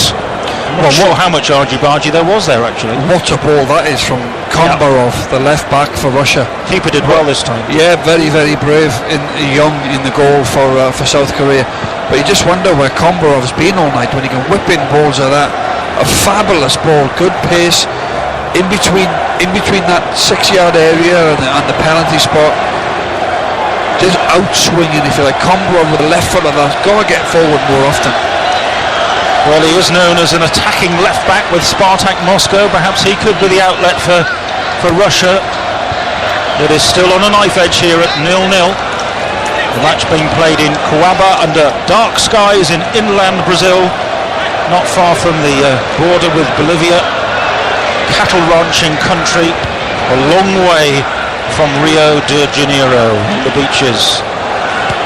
The ball is on the far side with Russia in their port red colours. That's what FIFA described them as officially. And South Korea in white. Touch it back to their goalkeeper, Young Sung-young. He made a good save dashing off his line to beat away the cross ball in from Kombarov that John Hartson was just describing. But seconds after that, I had to laugh. He was awarded a free kick when he just dropped the ball. Kokorin was bemused to be penalised. Now South Korea breaking forward with Gu Chae-chal with a shot on target, and the goalkeeper's dropped it into the back of the net, and we have a goal for the substitute. Lee Kyung-ho is the man who hit the shot in the end from outside of the penalty area, and Akinfeyev, the experienced Akinfeyev in the Russian goal, has made a complete mess of that. What a howler! Russia 0, South Korea 1. Lee Kyung-ho. Well, what an error this is by the Russian goalkeeper Akinfeyev. 25 yards out, it's straight down his throat, straight into his chest. His hands go out to catch the ball, and it just goes through his hands really like a hot knife through butter, really. Unbelievable. What an error that is by the goalkeeper for Russia. South Korea 1-0 up here. I've got to say, I think they deserved the lead. They pressed on in the second half, and for me they've done a little bit more in this game. At times they passed it better. Russia have just been sort of one-dimensional, if you like. So although it's come to a mistake, and it's been a mistake from the Russian goalkeeper Akinfeyev, I do still think that South Korea may have just edged it in terms of right up to now. Yeah, I was making them the favourites to maybe edge it as well, as we were saying in the commentary, but I didn't really see the goal coming quite in that fashion, though we had underlined quite a few times that both goalkeepers tonight were having problems with their handling, and that didn't have too much to do with the pitch, though, did it? It was an airborne shot, and he just fumbled it over his head into the net. I was reading one or two of the previews of the World Cup in the Russian press, and they were saying that Akinfeyev wasn't in the best of form at the moment, and Fabio Capello had actually been thinking of bringing in a younger goalkeeper, but Akinfeyev kept his place because of his experience. Now Russia coming forward, trying to strike an early equaliser. The ball drops outside of the penalty area to Kombarov. Now it's a shot from Glushakov, which is blocked, and it ricochets out to this near side, and Russia find themselves a goal behind. Fabio Capello, who had such a miserable time in charge of England at the World Cup 4 years ago, finds his new charges Russia a goal behind in their first match at the World Cup in 2014. The goal will go to Lee Kyung-ho, I'm sure.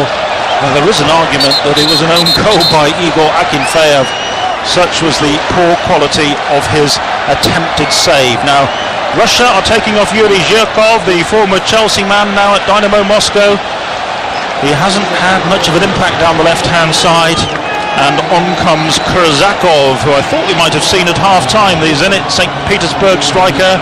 He's another older statesman. Here comes Lee again for South Korea, low into the penalty area, dabbed away this time by the Russians, and it remains 1-0 to South Korea into the final 20 minutes. Kurzakov is on. The only survivor from 2002, when Russia were last in the World Cup finals. He scored 25 goals for his country. That's just one off the Russian record, so if you need a goal, you might as well call for Kurzakov, who's been described as the Alan Shearer of the Russian League. He scored more Russian League goals than any other player in history. Well, that's some praise, you know, if he's compared to the great Alan Shearer. wonderful goal scorer Alan was for both country and club. Of course, Blackburn and Newcastle, fabulous record. But no, it's one of them that Akin Faye, I have to say, he was like a 5-year-old trying to catch the ball for a first time. I just saw the replay. He probably deals with shots like this. Was he trying to pat it down or something? I think he was trying to catch it. He was trying to hold it. He's obviously just took his eyes off the ball. He's obviously just took his eye off the ball and it's gone through his hands. It's one of them though, Ian. He probably deals with strikes like that towards him probably 200-300 times a day on a busy training session, and he just sort of catches them out of the air all day long, easy as you like. But what a mistake to make. Fabio Capello on his birthday doesn't look too happy. That is a good point. Hong Jung-ho, by the way, the man who had all that cramp for South Korea, one of their 2 centre-backs, has had to go off with that problem, and Hwang comes on, the number 6, to fill in there as one of the centre-backs. Hwang Suk-ho, Japanese base player, he's on. The first substitute, Lee Kyung-ho, by the way, is the man who has claimed the goal for South Korea here. Shutov has gone off earlier for Russia, and now they've brought on Denisov, number 7, for Glushakov, number 8. That was the change that was made while the South Korean player was on the stretcher. I don't think it's anything like a lasting injury for Hong Jung-ho. He just had cramp which he could not shake off. But his team lead by 1-0, and they have it on the near side with Lee Chung-young of Bolton Wanderers. Plays it forward to the new Lee Kyung-ho. We've got 3 Lees on the pitch now for South Korea, and one of them has snatched the goal, and we're into the final 17 minutes of this match in Cuiabá on 5 Live from the BBC. And don't forget, later on today, as it is now, we have Australia against the Netherlands, Chile against Spain, and Cameroon against Croatia. And then Thursday night, 8 o'clock, the big one for England against Uruguay. Russia coming forward, edge of the penalty area, Kozakov to Jagayev. Jagayev inside the penalty area, a chance to shoot low. The goalkeeper's palmed it away into a dangerous position, and here's a chance of the equalising goal, and it's in from Kozakov, the man they just brought on as a substitute. He equals the Russian goal-scoring record after a real scramble, but he was the poacher supreme inside the 6-yard box to turn and stab in an equalising goal for Russia. Russia 1, South Korea 1. I have to say though, it's the goalkeeper again, Young in the goal for South Korea. Parries it, still can't hold the ball. It comes out this time. The Russian centre forward, the record goal scorer with this goal tonight, Kozakov, has 2 attempts at it, swivels and twists, hits it low into the goalkeeper's bottom right hand corner. But again, the initial shot, the South Korean goalkeeper fails to get hold of the ball. The ball has caused all sorts of problems in this weather tonight. 1-1. Well, we saw a terrific performance earlier from the Mexican goalkeeper Ochoa against Brazil, but here are 2 goalkeepers who have not covered themselves in glory. Akinfeev completely culpable for the South Korean goal, and there, well, Hyung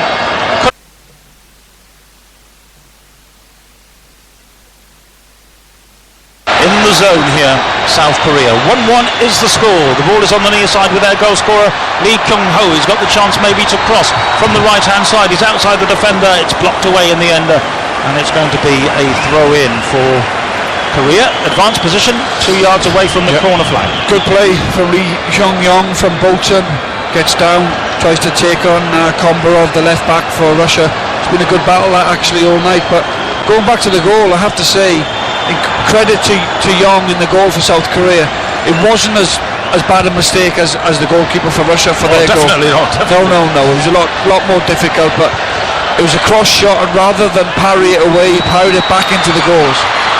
Here's Ki Sung-young. He's challenged though, and Russia have got the ball deep inside their own half, and they have the chance to break away over halfway line with Djgoyev out to the far side. Building neatly, and they have the chance to run towards the edge of the penalty area. Djgoyev wants the ball forward. He's got it inside the penalty area. Won't quite run for him though, and it's stabbed away by the South Korean defence, and all of a sudden it's Russia on the front foot down the far side with Eschenko, but he's overrun it. His touch was too heavy, and South Korea scamper and clear, and the ball is headed infield again to Ki Sung-young, and also Gu Jaichal, the captain, gets a touch. Han Kuk-yong as well out to the far side. And here is the substitute Lee Kyung-ho, who scored the goal from a central position. He's out on the left now, wants a return ball from Gu. He gets it. Lee again, back to Gu. We haven't seen so much of Son Jung-min, the man with the blonde hair for South Korea in the second half, but he's still out there posing a threat, waiting for the ball to be placed in his direction. South Korea's substitute Hwang Suk-ho gets a touch and gets the ball back inside his own half. Russia 1, South Korea 1. Both would be very much alive in the group with this scoreline, but remember, they've both got to play Belgium and they've both got to play Algeria in their later games in Group H, and nothing can be taken for granted at this World Cup. We've seen the Brazilians held at home, we saw the Uruguayans beaten by Costa Rica, so we have seen a few upsets. South Korea in possession with Han Kuk-yong. They're playing it slickly in the middle of the park at the moment, out to Lee Young on the near side, and here is Song Kyung-min. He was waiting his moment and he hits a shot from 25 yards. Two defenders right in front of him. It careers away off the Russian sandwich, so to speak, and bounces up towards the halfway line. And South Korea might have had a free kick, but the referee's played a good advantage, because here's Ki Sung-young with a little step over the Swansea City-based player. Gives it back to Han Kuk-yong in midfield and out to the near side. Lee Young plays it in behind the defender. Here's a chance for the other Lee maybe to get to the dead ball line and win a corner. He's claiming the corner and it has been given. Kombarov got the touch. I think Kombarov actually thought the ball had already run behind the dead ball line before he touched it. But it will be a corner for South Korea. And they've certainly scored from set pieces in the past. It is 1-1 and we're in the last 11 minutes, John Arson. Really open game now. Both teams are going for it, if you like.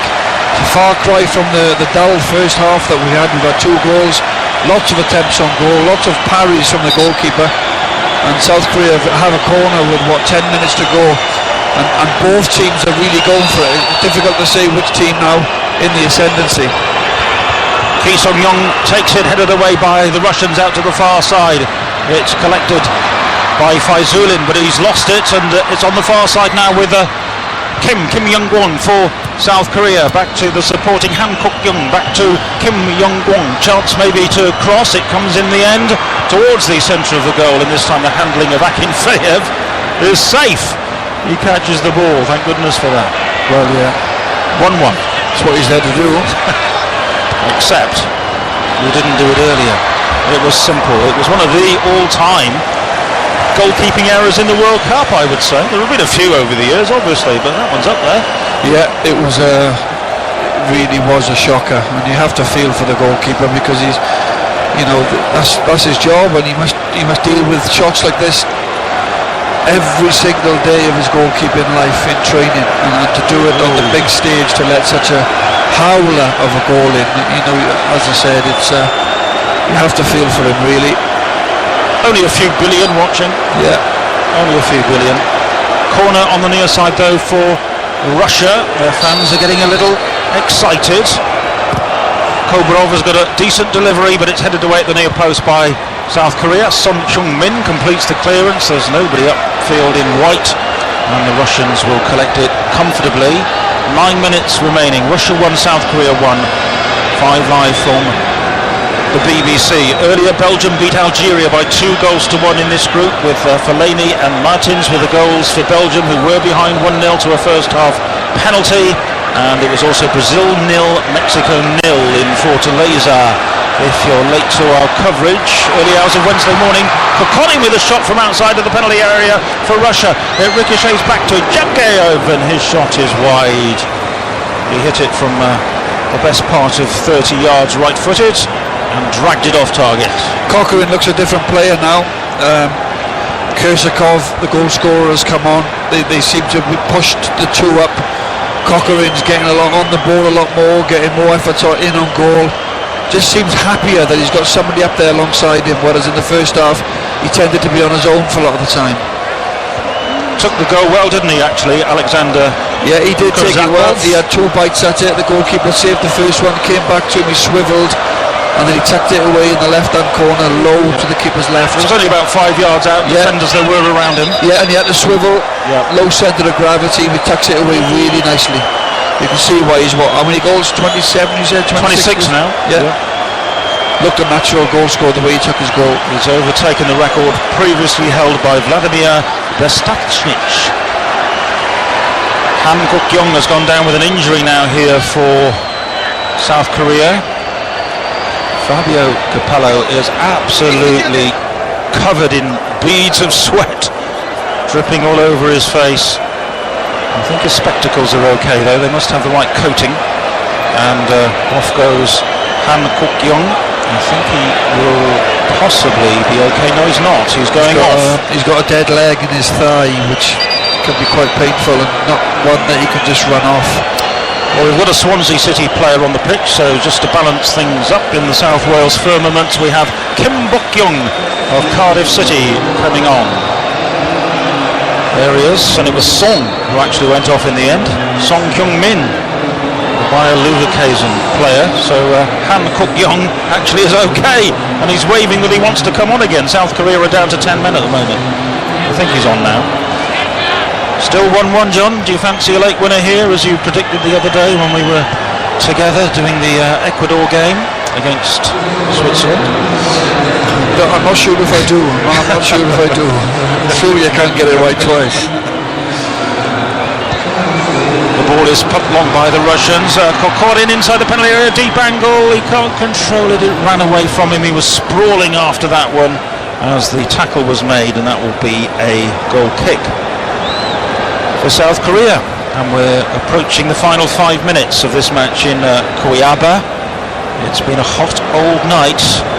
Do you think the two coaches, Fabio Capello and Hong Myung-bo, will actually accept a point at this point? It keeps everything very much still alive, everything's still in the furnace to be decided. Well, I think Fabio Capello, I think he has to be happy. I don't think his side have played particularly well. I think South Korea have been first to a lot of balls tonight, and having taken the lead, and obviously I think he has to be happy with his team coming back from a goal down. From a South Korea point of view, they've more cramp, by the way, for South Korea. They probably feel that having gone a goal up, they might well have held on to the lead, but credit to Russia, shown great spirit, great togetherness. They've come back, and at the minute, we've got 5 minutes to go plus injury time, we might well get a winner.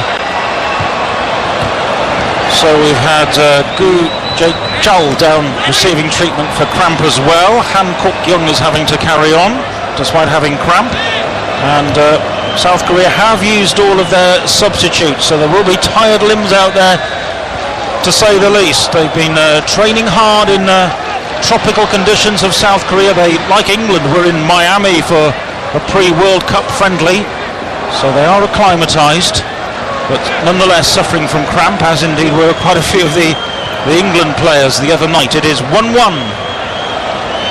It is certainly hotter inland away from the coast in Brazil. That's been proved at Manaus, and it's been proved here at Cuiabá. Throw in on the near side for South Korea into the final 4.5 minutes. It is 1-1 here. The South Koreans have possession on the near side with Gu Jae-chul. Played forward long, in behind the Russian defenders, not quite, headed away by Ignashevich, and Denisov gets a touch. He's the third of the Russian substitutes. Then it's headed on by Kruzakov, the man who scored their equalising goal. Samidov has got it now, just inside his own half, to Denisov in the orange boots. He should be fresher. Denisov. Dynamo Moscow player. And now the ball is with Russia's number 14, Berezutsky, the captain, and he's taking his time inside his own half, rolls it out to the far side to Kombarov, who's been one of their better players getting forward from right back. Now Zhagayev forward, comes back to the edge of the penalty area, and Kurzakov goes down looking for a free kick right on the edge of the penalty area. The referee says no.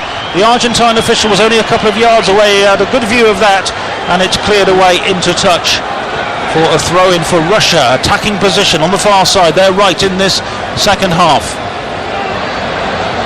Fewer than 4 minutes plus stoppage time remaining in this match in Cuiabá, as it's cleared away by South Korea. Russia galloped back into their own half to retrieve a long ball forward, which was rather aimless, and Sergei Ignashevich of CSKA Moscow, the 34-year-old, plays it out to the far side. Leshchenko wasn't very happy that nobody was making any movement in front of him there for Russia. He wants to go on and try and win this game, but there was no movement, so they have to go sideways and backwards, and now over the halfway line comes Berezutsky. Forward it goes to Samidov. Samidov manages to pick out a pass to Jagayov and forward towards Kursakov, and it's cleared away by South Korea for a throw on the far sides.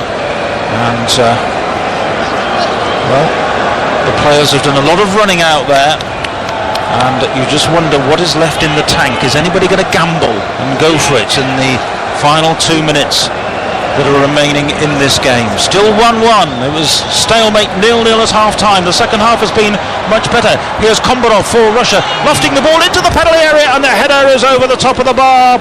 And it was Kokorin who got his head to the ball there under a little bit of pressure. He was just having to strain backwards a little bit to get his head to it, and the flick header was a good 4 or 5 yards too high, John. Yeah, Kombarov again, that the left back for Russia. I don't know where he's been all night. He's only been in that wide area, really, in the offensive third a couple of times all evening, when he should have been there a lot more for me. Puts in another good ball to Cochran, and Cochran just can't quite direct the header on target, but a decent chance late in the game here. Well, Fabio was pretty expressive there for a first time, arms stretched wide. I think he was wondering about a bit of time wasting by Jung Sung-rung in the South Korean goal, which suggests that Fabio wants Russia to go for it in the last minute plus stoppage time. There will be a little bit of stoppage time, no doubt, because we've had all the substitutions strung out at different times throughout this second half. We've had a couple of stoppages as well for cramp, so we could have 3/4 minutes, I would have thought. Here's a ball in from Samidov into the middle. Kokorin with a header across the South Korean penalty area. That was dangerous for a moment, but the white-shirted Asians get the ball away. It's back with Russia though. Denisov. Fresh pair of legs. Number 7 goes for a shot from 35 yards. Blocked by the South Korean. Han Kuk-young in the way of that one. And they get it back into the Russian half. The fourth official will be displaying his wares very shortly, and we will relay the information. Here on the far side is Samidov with the ball in for Russia, blocked by a South Korean back, and maybe they can come forward now with Gu Chek-chal, their captain, and he was bundled over, and the referee didn't like what he was doing there, and it's the South Korean, I think, is going to get the yellow card once the referee has helped him up to his feet. I'd certainly like to see a replay of that one. Gu Chek-chal is completely bemused by it. The net result is that Russia do have a free kick 35 yards out, and we know from earlier that they have smashed a few goalwards from this distance. Ignashevich can hit them, but he's gone forward of the ball this time. 4 minutes added on, and we've had 20 seconds of those 4 minutes already, and this free kick is being left to Alexander Samidov of Lokomotiv Moscow. Goalkeeper Jung Sung-young looks nervous, and why not? The goalkeepers have been all over the place at both ends all night in this match. It is 1-1, and this could be a late opportunity for Russia to fashion something. Over the ball as well is Kombarov, but Samidov waves him away. It's likely, I would have thought, to be chipped into the penalty area. Samidov is normally accurate, plays it in a little bit too low for anybody to compete in the air, and a stooping South Korean defender knocks the ball away, so that comes to nothing when it could have been dangerous. Yeah, again, that must be so infuriating for Fabio Capello, when his team are in a really good position to whip in a good ball into the box. Last minute, anything can happen, and they hit the first man. It started with a draw, of course, with England 4 years ago against the USA. That was a big disappointment. A Russian draw here, 1-1, perhaps wouldn't be quite so bad, but it would leave them plenty to do in the other 2 matches to come in the group. The Russians play Belgium next in Rio, and then their last match is against Algeria on Thursday week.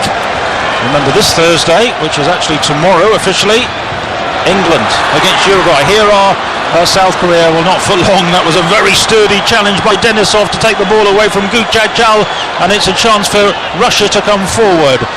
Yageov has got the ball. He plays it out to the near side. Faizulin in possession. The number 20 coming up towards the edge of the penalty area to Yageov again. He gives it short to Samidov. Samidov out wide to Eschenko, the fullback, and then it's worked backwards if Fabio Capello is true to his word and wants them to go for this. Remember, he was worried about the time wasting. No need to get the ball into the box. We're into the final 90 seconds. The ball's on the far side with Belozutsky, the captain. Russia probing for an opening. They claim a handball there against Han Kuk-young, but the referee's having nothing to do with that. And Young Suk-young is able to clear for South Korea. It's out for a Russian throw over on the far side. John Hartson's forecasts have been good so far this week. He said there would be a late winner the other night.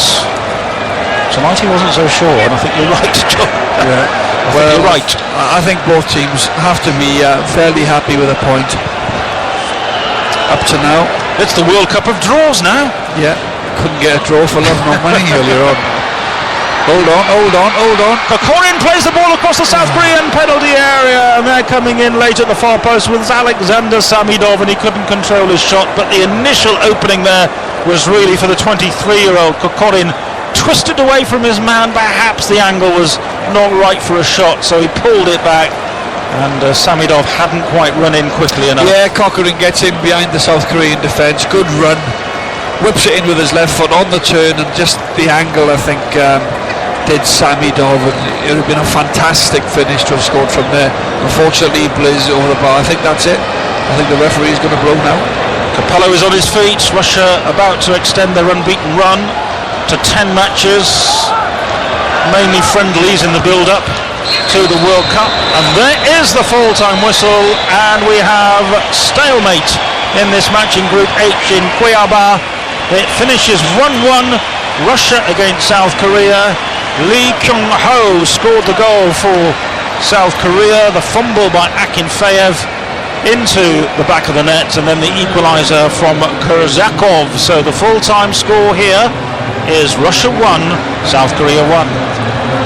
And a match, gentlemen, that will be remembered for one of the great World Cup goalkeeping howlers. How we love a goalkeeping howler in the early hours of the morning. Text us now, 85058, if you can think of any to rival that one. The thing that I thought, John Hartson, was after he fumbled it initially, did he not have time to sort of flap his arms around and try and knock it out of the way before it crossed the line? He tried to catch it for a second time. Yeah, he did actually, and you have to feel for him. You know, I thought he did okay throughout the night. I thought he parried some shots. The surface, though, Jonathan, was horrendous in terms of zipping off the surface. And we saw the goalkeepers parry the ball so many times, must have been half a dozen times. But he got... The World Cup 2014 in Brazil. This is SJ Radio.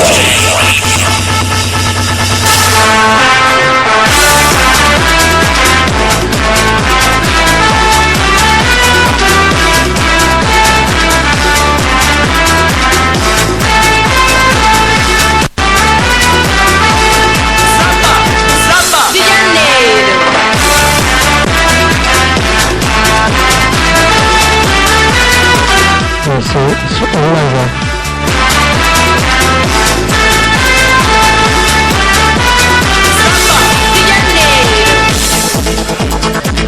Israel, South Korea. Encima,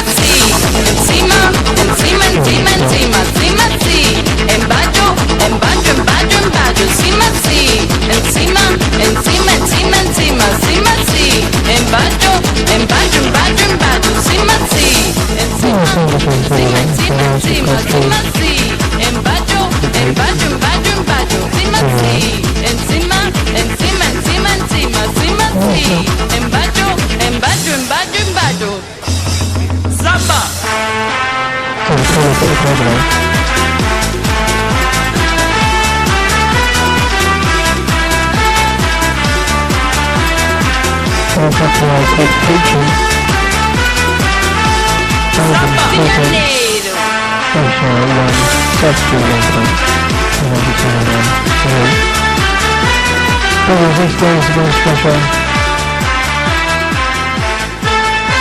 And South Korea. Sunday, 5.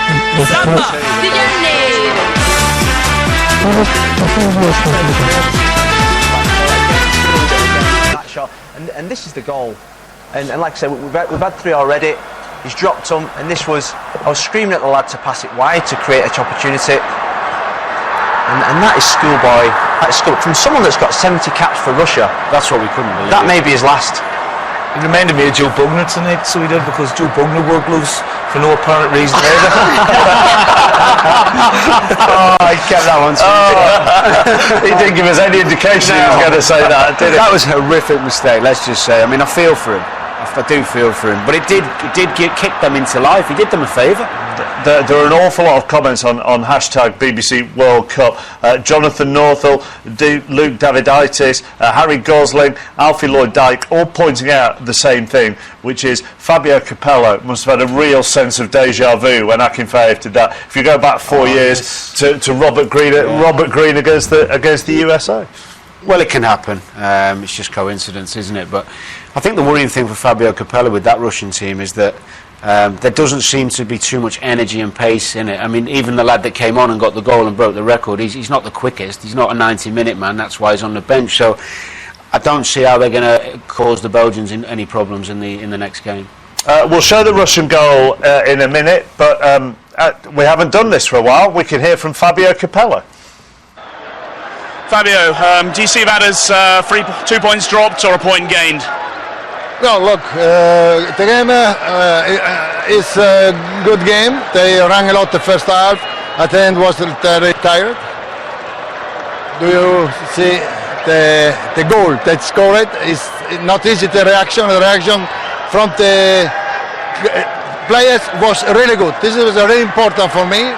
The reaction. Also, we had the chances to score the second goal 2 times, but this is the football. And a great substitution to bring on Kerzhakov. He scored within seconds of coming on. But I know Kerzhakov really well. He's a fantastic player. He got always the chance to score goal. Okay.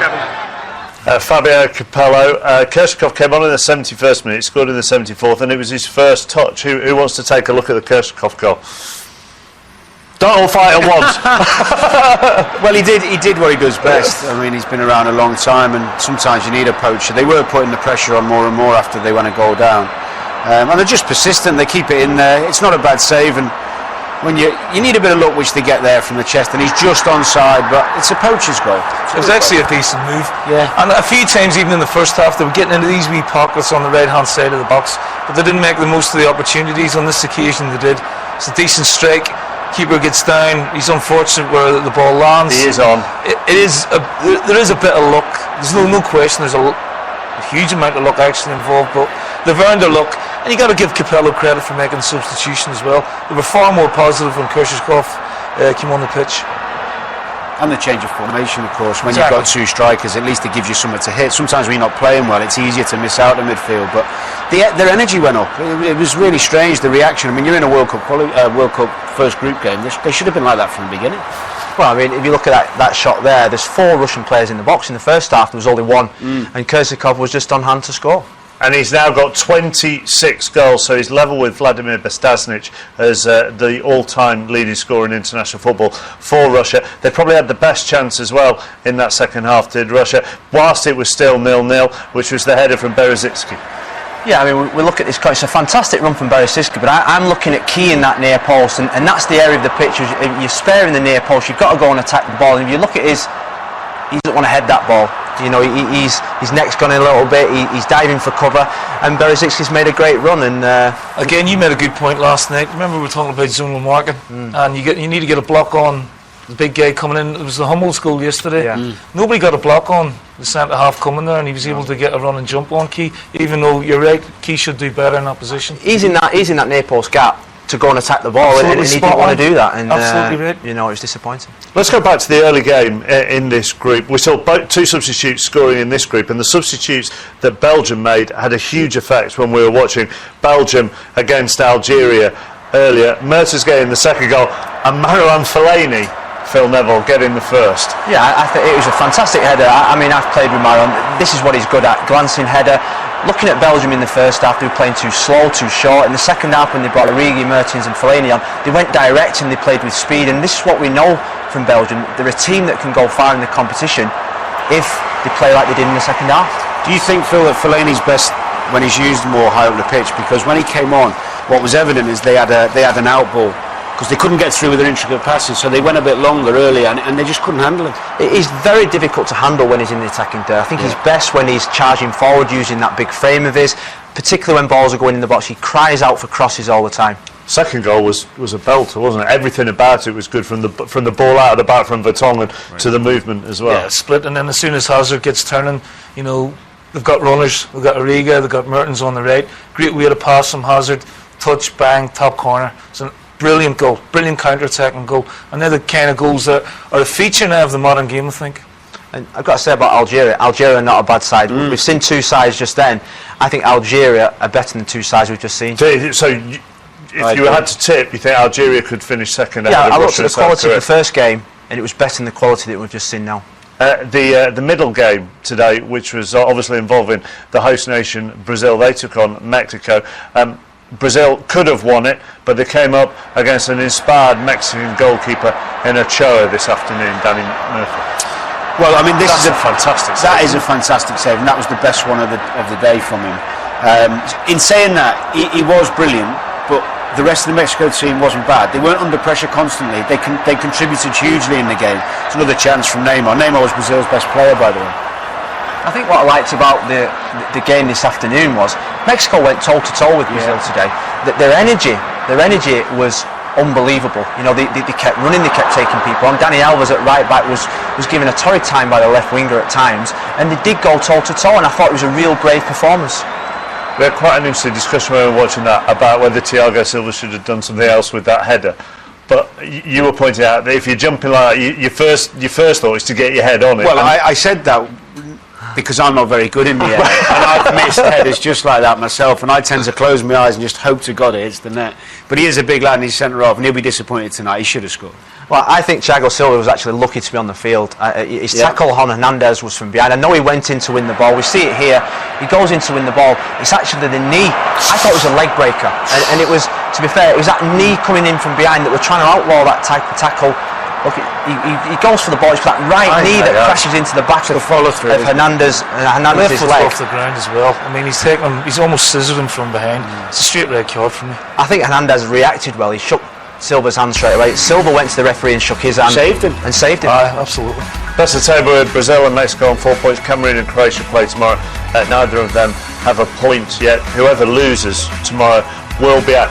It's hypothetical, but if a Mexican defender had done that on Fred or had done that on Neymar, do you think they'd have got a red card? I do, yeah. Honestly do. There's no question in my mind it's a red card. It's reckless and it's late and the shoe's on the other foot. 90,000 Brazilian fans screaming for a red card. I think the referee might have produced a red card. In general, though, since those first couple of games, the referees seem to, in my humble opinion, seem to have done quite well. Yeah, I agree. I mean, you said that point earlier, and I've thought about it, and I don't remember other than those first couple of games, which was the Brazil opener with the bad penalty, and then the two Mexican offside goals. I don't remember a referee being talked about very much, and that's great. I think they deserve credit. It's well worth mentioning. Well done. Thank you very much. Please indeed. So day 6 is done, and we have now seen all 32 sides in action. Greatest show on earth. The greatest show on earth. Another World Cup is underway.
so much smaller now. 1-0. 3-0. And Muller has a hat-trick.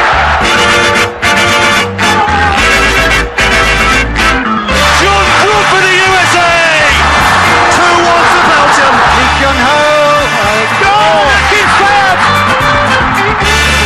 Before the great show on earth, another World Cup is underway. So as we've seen all 32 teams, we've allowed each of you to pick your favourite moment of the World Cup so far. We'll start with you, Neil. Messi in the Maracana and scoring probably or arguably the best individual goal of the first round of games that we've seen. And the big players, what's pleased me most about this World Cup so far is the majority of the big players have turned up.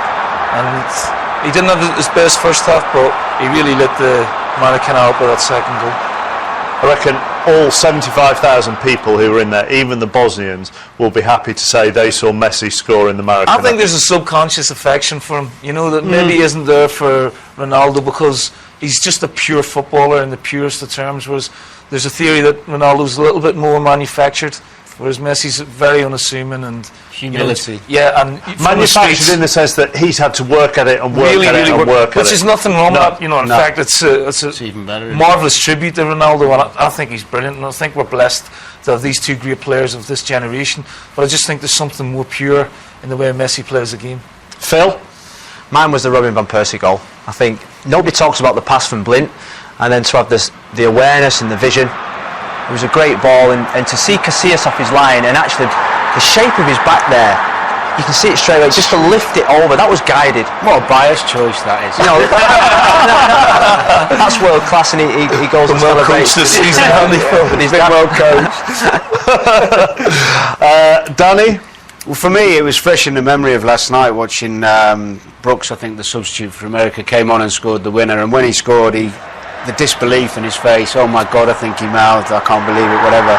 It just epitomises for me what the World Cup's about, people playing, worldwide audience and fantastic stadiums, and I mean, he's going to remember that moment for the rest of his life. I mean, I love that celebration. I watch it now and get goosebumps from him. He'll be showing his grandkids that, won't he? Certainly will. I think there's been this tournament, there's been a Brazil factor to this tournament. Everyone's come to Brazil. I think the coach have come and said, we've got to attack, we've got to entertain, and that's what we've seen so far, and long may it continue. Virtually everything, bar around Nigeria, is putting a smile on people's faces. I mean, the energy... These results, the World Cup 2014, Tuesday, June 18th, 2014, Belgium versus... That's what Brazil bring to the game, and everyone's joining in. The big game tomorrow night is Spain against Chile. Dan Walker has been keeping his eye on the Spanish. Welcome to the Maracana, everybody, where Spain face Chile tomorrow. You can see they're doing a little bit of training, the Spanish, not giving anything away to the world's assembled media, though, who are watching them very closely. Let's get an expert view. Sid Lowe, the football writer from The Guardian, who's based in Spain, is with us. So, Sid, the question everybody wants to know is who's going to get dropped from this Spanish side? How many changes do you think Vicente Del Bosque will make? I think we'll see at least two. I think we'll also see a slight shift in style. Now, the fundamentals of the way Spain play will remain the same, but I think they'll try and be a little bit more aggressive. They're aware as well that they're up against a side that won't sit and wait for them. And that's one of the big differences between Chile and most of the teams that Spain play.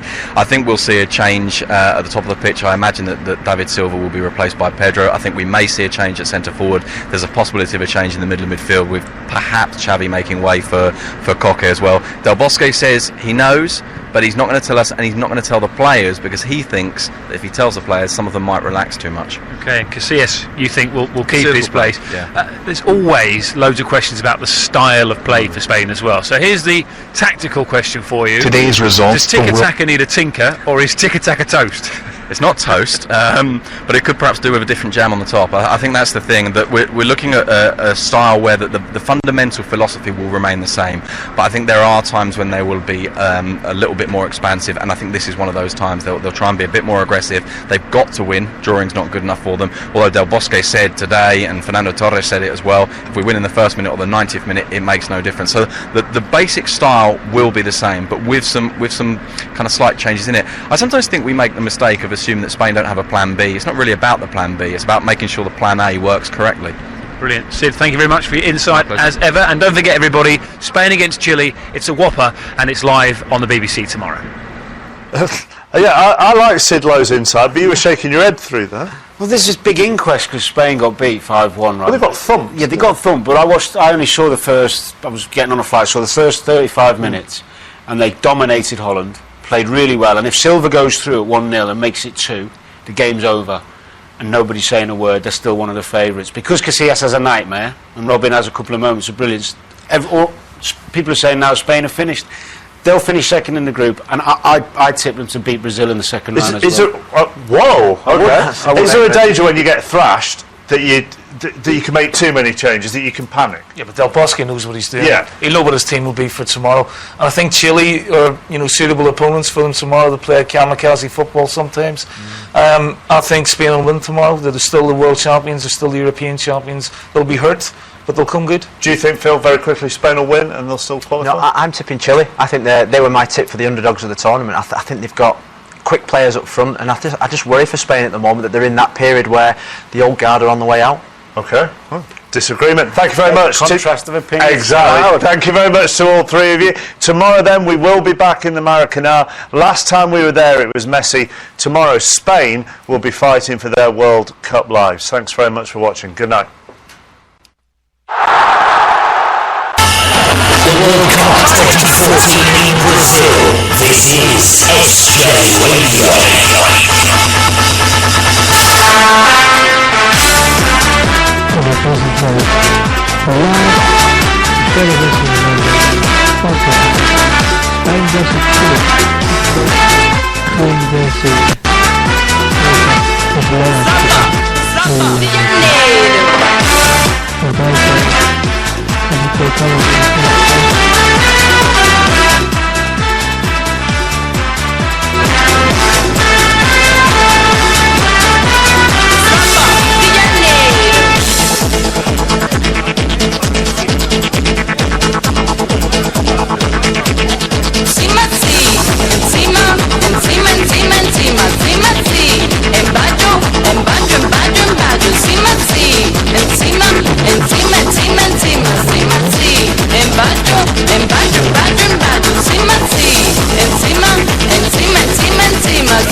Today's results for the World Cup 2014 Tuesday, June 18th, 2014 Belgium versus Algeria, Belgium 2 and Algeria 1, Brazil versus Mexico, Brazil 0, Mexico 0, Russia versus South Korea, Russia 1, South Korea 1. Thank you. Tomorrow's World Cup coverage on SJ Radio. Australia versus Netherlands kick-off at 5 p.m. Listen from 10 to 5. Spain versus Chile kick-off at 8 p.m. Listen from 10 to 8. Cameroon versus Croatia with the last night kick-off 11 p.m. Listen from 10 to 11 only on SJ Radio. Thank you.